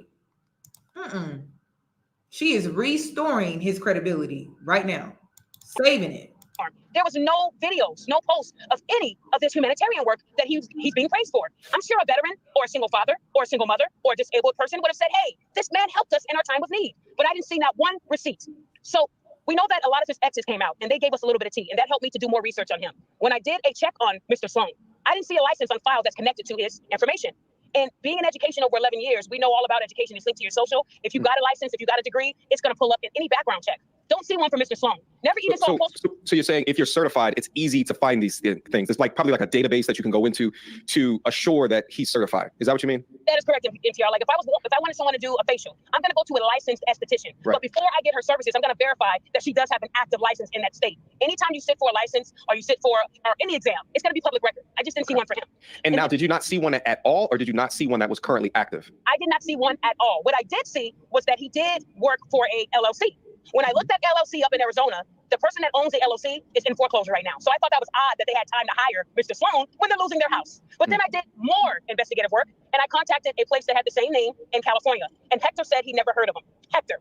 So that's 2 jobs that I haven't heard of him. And that was the only job that was related to this man's information. What I did find was over 30 cases across many states. We're talking about Nevada, California, Texas, Oklahoma. He's internationally known, but not for any positive reasons. So it made me believe that he did not get fired. If anything, I would say that Mr. Sloan was into fitness, and that was his job. He just didn't want to embarrass himself after telling those ladies he could pull $100 grand out of the bank. So he knew saying that he got fired would play on everyone's heartstrings like it did, and people were going to donate. When I first saw the GoFundMe after someone put me on it and I read it, I reported it. I actually sent it to a GoFundMe contact that helped me with the Rhoda case. So I know for sure people are going to get their money back because he won't be able to provide the documents. Another thing I did, MTR, just for backup, I contacted one of my people in Arizona who work for the state in unemployment. And I just wanted to see if there was any claims for this individual. No claims have been filed yet, and it's been a week. For unemployment. For unemployment, sir. Yes. If you get fired, you want to file that claim right away because there's a 30-day waiting period. He hasn't done it. Why? Because he's in the club throwing money. He's doing everything other than what he said he was going to do. Also, 6 days ago on his Facebook, he told everyone he's working with at-risk youth. She checked everything. This woman checked everything. She checked everything. Everything. So it seems like her angle was the GoFundMe. That's interesting. My angle was his probation. It was easy to track him because he was on probation and he kept getting into things like she said in Texas and Arizona. It was just kept popping up under his probation, and that's how Oklahoma was able to give me that information. Because like I said, I spoke with that clerk lady, and she was like, oh yeah, like, well, he's been here and he broke his probation here and he broke his probation here. So like he leaves a trail. Trouble follows this man. It doesn't matter where he goes. It just seems like trouble is always following him. And like I said, he was kicked out of the club that he was in over the weekend for his birthday. So it wasn't surprising to me at all.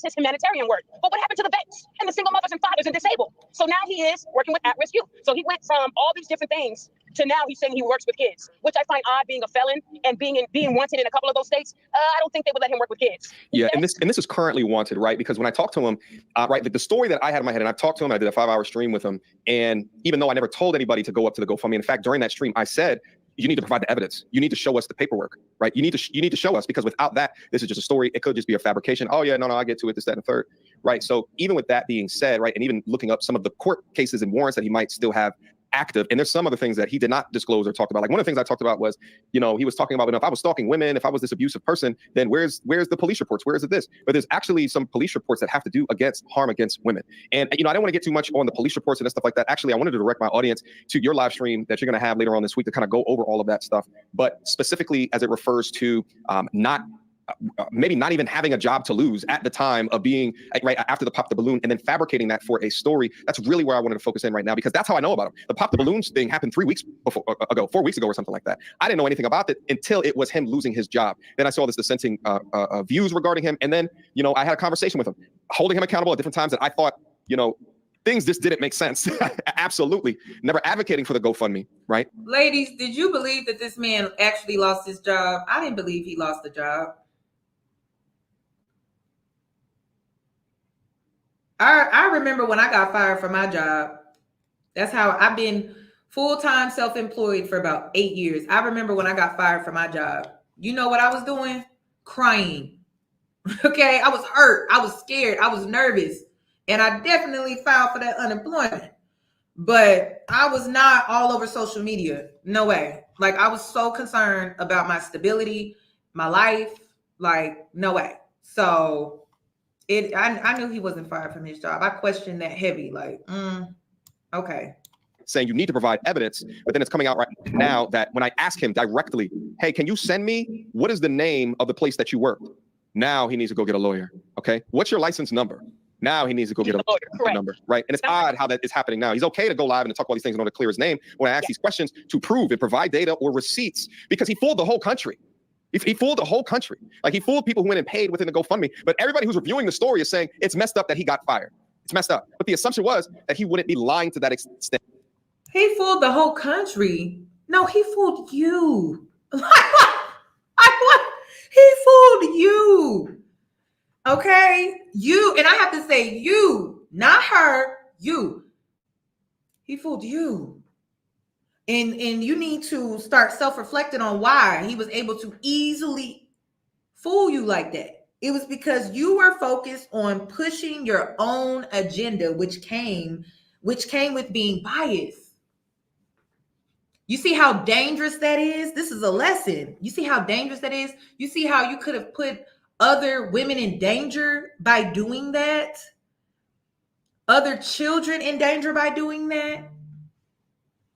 That was dangerous of you to do that. The whole country? No, sir, it was you. Even your own audience was like, oh no, like, don't do that. Don't do that. Like, something not right with him. Even your own audience was like, hold up. And you wasn't having it. You wasn't listening to them. This is crazy.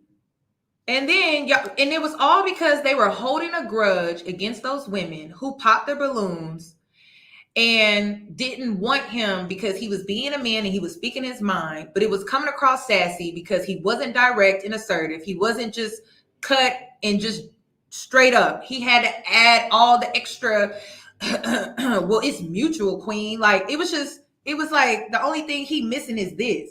And women are not attracted to that. So that's what they was really mad about. It wasn't that man was speaking his mind and standing 10 toes down on his standards, because I don't have an issue with a man doing that. It was just the extra ad libs for me. It came across as sassy. So that's what they was mad about. That's what MTR was mad about. And they just couldn't handle the rejection. So that's why you believed him. You, not the whole country. You. That perhaps it's not true. So MTR, I agree with everything you said. And one thing about the internet, if you truly got fired and they called this company 500 times, that would mean they knew the company's information. Yeah. May I ask you a question? Have you seen the name of this company floating around, sir? Nope. Sorry, you can't see me. I'm shaking my head. No, he hasn't told me. So he hasn't told me the name of a company. I've seen a name floating around, but it's the same name that you called and you said that they don't know who he is. Correct. And not only that, when I went to the reviews, typically when a plumber comes to your place, remember, the driving force behind all of these men was that this man had gotten fired from his job and over 500 women called his job. I didn't believe that. I did not. That was the driving force behind all of these men rallying up together and going against women, was because we allegedly had called this man's job. And it was crazy because when I was doing my research, I'm like, where does he work? It should be easy to find. It shouldn't be hard to find where he works if 500 women were calling his job. So that was another red flag for me. They give you, kudos that say your name. In California, Hector is the main plumber that's under that name of the company, but it's actually an LLC that's under Aaron's information. And the LLC it goes all the way back to Yavapai, which is Arizona. And when I reached out to the owner of the LLC, he did not know an Aaron. So all I'm saying, even if they're lying to us saying that they don't know, but it's true, he wouldn't have any problem showing you. You're not going to. It should be easy. This is going to help him continue his journey of healing. Yeah, if he just shows it, the GoFundMes will go crazy. But people are not donating because, I was telling people, wait for the paperwork to come out, right? So if he was to provide that, and it would go more towards his efforts. But he's all of a sudden now I'm the enemy for him. All of a sudden he's upset at me because I asked simple information that he should be more than willing. I'm more than willing to sit down for a 5-hour conversation about who he is, his particular story. Why not show the evidence to prove that you did not set up? This is facts. And then this is so facts. And like I said, I think MTR is another one of those guys where he wasn't picked when he was younger. And like I said, I relate to that. Like, I have the same story. I wasn't picked either, but I had to get out here and quickly learn, like, listen, this is how people are in the world. This is how they are. So there's no way, like, I would have to agree. MTR's training program for men is a scam. If he's so easily duped by a convicted felon of human trafficking and money fraud. What is he teaching the men? Like, how can he teach them to lead if he can't even get this right? Like, this is huge. We're talking about a man that has 7 charges in 7 states. That's not giving I protect women. So I don't know what he's teaching them with that program, but this GoFundMe fraudulently, utilizing wrong information to pull at the heartstrings of people in order to get donations and increase donations. MTR, something else that I noticed is the picture he's using. That picture is nowhere on any of his social medias. And what bothers me is that besides that picture, what else is the proof that he's a master plumber? Because he's using a Yahoo that does not link back to anybody's information. Sounds like he just created the master plumber 209 at Yahoo email to kind of corroborate this plumber story. But when you look at his social medias, I don't see a video of him fixing a sink, laying down pipe, shaking someone's hand, saluting a veteran. There's nothing. And for someone that's been living and sleeping and eating and breathing plumbing, it'd be everywhere. All I see is him shaking his pectoral muscles and acting a damn fool. What I want you to know is that I was never convinced of his story. I felt like this was Rhoda 2.0. He's worse than Rhoda. And those police reports, I have over 30 that were sent to me. And I will expose that on Wednesday. I'm going to show everyone. And I did contact a couple of those policemen. Listen, I'm not into the whole doxing people. I can't do it. I don't know. I don't want that on my back. But if y'all interested in hearing, or if you're interested in seeing the receipts, y'all should go to her channel then, because she's gonna put it all out there. All I see is him shaking his pectoral muscles and acting a damn fool. What I want you to know is that I was never convinced of his story. She said she was never convinced of his story. Yeah, I don't believe in putting, because this man is into some serious stuff. You know what I mean? And even when I was looking at, y'all saw me do it live. I did it live when I was on my laptop, because I had my laptop, and I was like, "Ooh, he's into some serious stuff." And I was just like, a man into some serious stuff like that, I'm definitely not putting any legal documents on my platform. Like, this is as far as it goes for me. This is where this is gonna be the end of this. You know what I mean? Because So no, that's crazy. But if you want to look into all the stuff that he was into, you could go to her channel though. She'll probably put it all out there for you. I felt like this was Rhoda 2.0. He's worse than Rhoda. And those police reports, I have over 30 that were sent to me. And I will expose that on Wednesday. I'm going to show everyone. And I did contact a couple of those policemen who are looking for Mr. Sloan. So while he's out here throwing money in the club, bring your ass out to Elk Grove, Mr. Sloan, and stop avoiding what you did. I saw it, man. You're not slick. You won't get past queen. They call you the queen of accountability for a reason. Listen, I'm going to ensure that I leave a link down below to your live stream where you begin to talk about all of these things. But Daphne, thank you. Right? I want to say one more thing, MTR.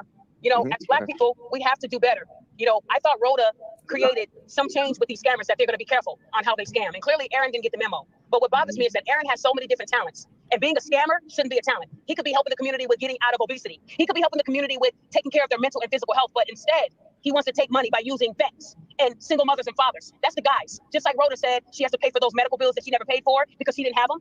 This is why we are suffering as a Black community. And when people like us expose it, we're haters, we're narcissists, we're snitches. Well, I'll take all those titles if it means people get to get their money back. Because on those same GoFundMes, there are people dying, and all they need is $50. And this man was able to garner what? Almost $15,000? I'm not happy with that. And I'm going to make sure it is shut down and he is banned and that he never can do this again. All right. And make sure you keep in touch with me regarding kind of the follow-up work to this. I'm very interested to see where this progresses. But again, sir, you do your own follow-up work like that. You gonna put a battery in her back, like, oh yeah, like, yeah, hit me up with whatever you find, give me the information. You know, how you gonna put a battery in this woman's back like that?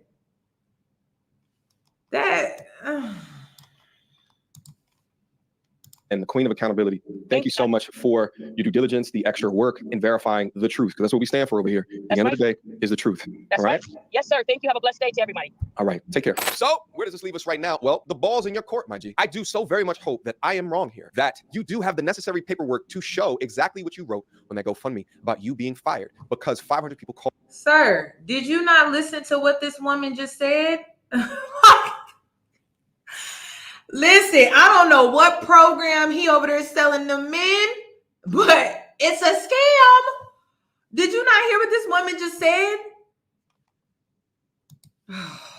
This is a mess. Called into that show. But the more evidence that I'm seeing regarding this situation and the way that you are now choosing to behave towards me makes me think otherwise. The reason why Queen of Accountability and myself went so hard on the Rhoda case before is because we wanted to dissuade others from ever doing something like this ever again. But it seems as though they're still coming out the woodwork without a care in the world of them lying in lieu of whatever consequences that they may face. And if he cannot provide these receipts, if he cannot prove that this is the case, he should not only not be able to get the money, which is an obvious thing, but then also everybody should be getting their money back that donated to him. Situations like this hurt men, full stop. Because there's men out there that are suffering from false Me Too. There are men out there that are suffering from paternity fraud. There are men out there that are suffering from false allegations. There are men out there that are suffering the effects of a biased family court system. There are men out there. My intent is to support men that are facing real situations, not those that fabricate it by utilizing lies.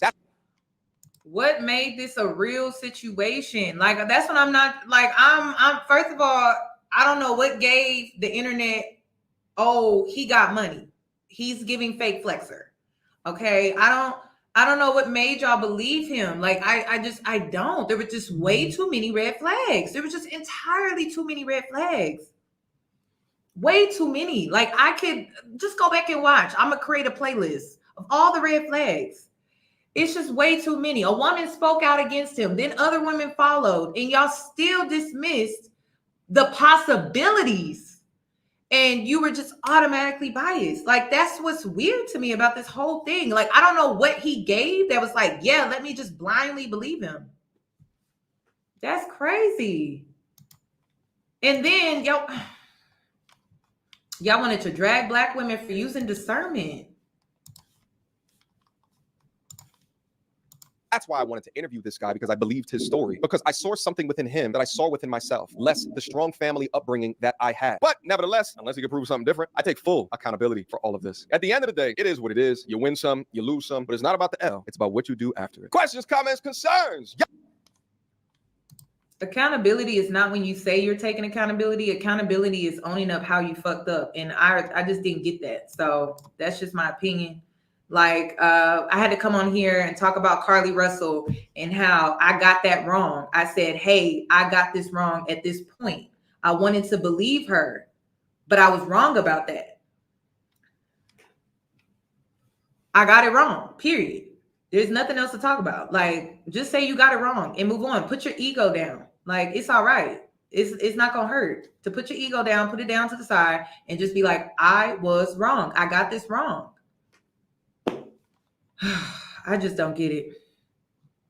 Yes, Abba and Preach, you know, like the men were attacking them because they were standing on integrity. I just don't understand. Like people standing on integrity, and it's like people want to make it seem like something's wrong with us. And it's like, no, like this comes down to my integrity. That's all it is. It's not about being biased because of gender. It's not about being biased because I really like this person. It's all about integrity. Wrong is wrong. And so even with the Brick Lady situation, once I found out that she lied, I was quick to call it a scam because that's what it was. It was a scam. So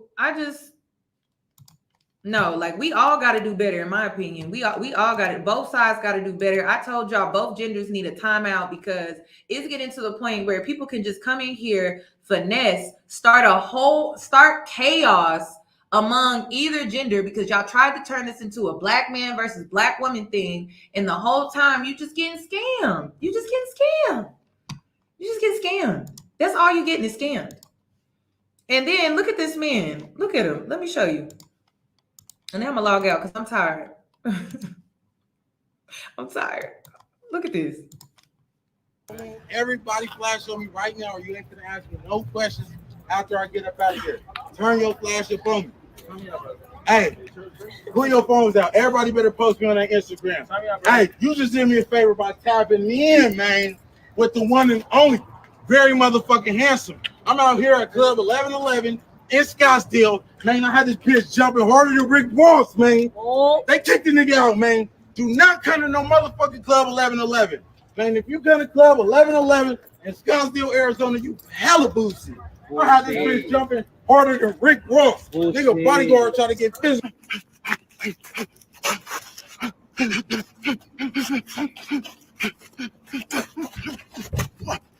Nigga, this is weaponized. This is weaponized. Flash on me. I want everybody flash on me right now, or you ain't gonna ask me no questions after I get up out of here. Turn your flash up on me. Hey, put your phones out. Everybody better post me on that Instagram. Hey, you just did me a favor by tapping me in, man, with the one and only, very motherfucking handsome. I'm out here at Club 1111 in Scottsdale. Man, I had this bitch jumping harder than Rick Ross, man. Oh. They kicked the nigga out, man. Do not come to no motherfucking Club 1111. Man, if you come to Club 1111 in Scottsdale, Arizona, you hella boozy. I had this bitch jumping harder than Rick Ross. Nigga bodyguard trying to get physical.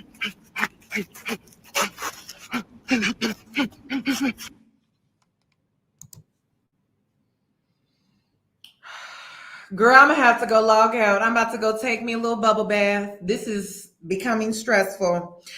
You know, y'all, I'm gonna hit y'all with the, black people. I'm gonna hit y'all with that because this is embarrassing. This is really embarrassing for real. It's embarrassing. This is embarrassing. Listen, a lot gotta change. That's all I'm gonna say. A lot has to change. But y'all made that man famous for 3 weeks? Was it 3 weeks? Yeah.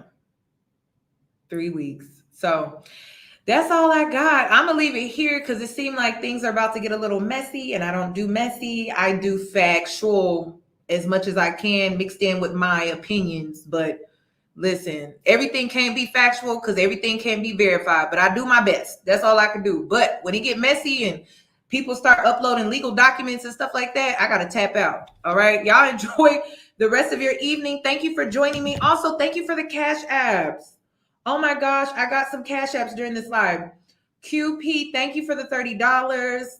It says, respectfully, you have shown intuition and integrity. That is so sweet. Thank you. Thank you, Shy Guy. Thank you to everyone that super chatted me during this live. You didn't have to, and I really do appreciate that. You ladies and gentlemen, enjoy the rest of your night, and I hope to see you in my next one because I got another crazy situation. We just gonna have to get into it. It's crazy. It's a crazy story. So I'll see you later. Bye. Good night. Good morning. Good afternoon. Hope you watch the playback.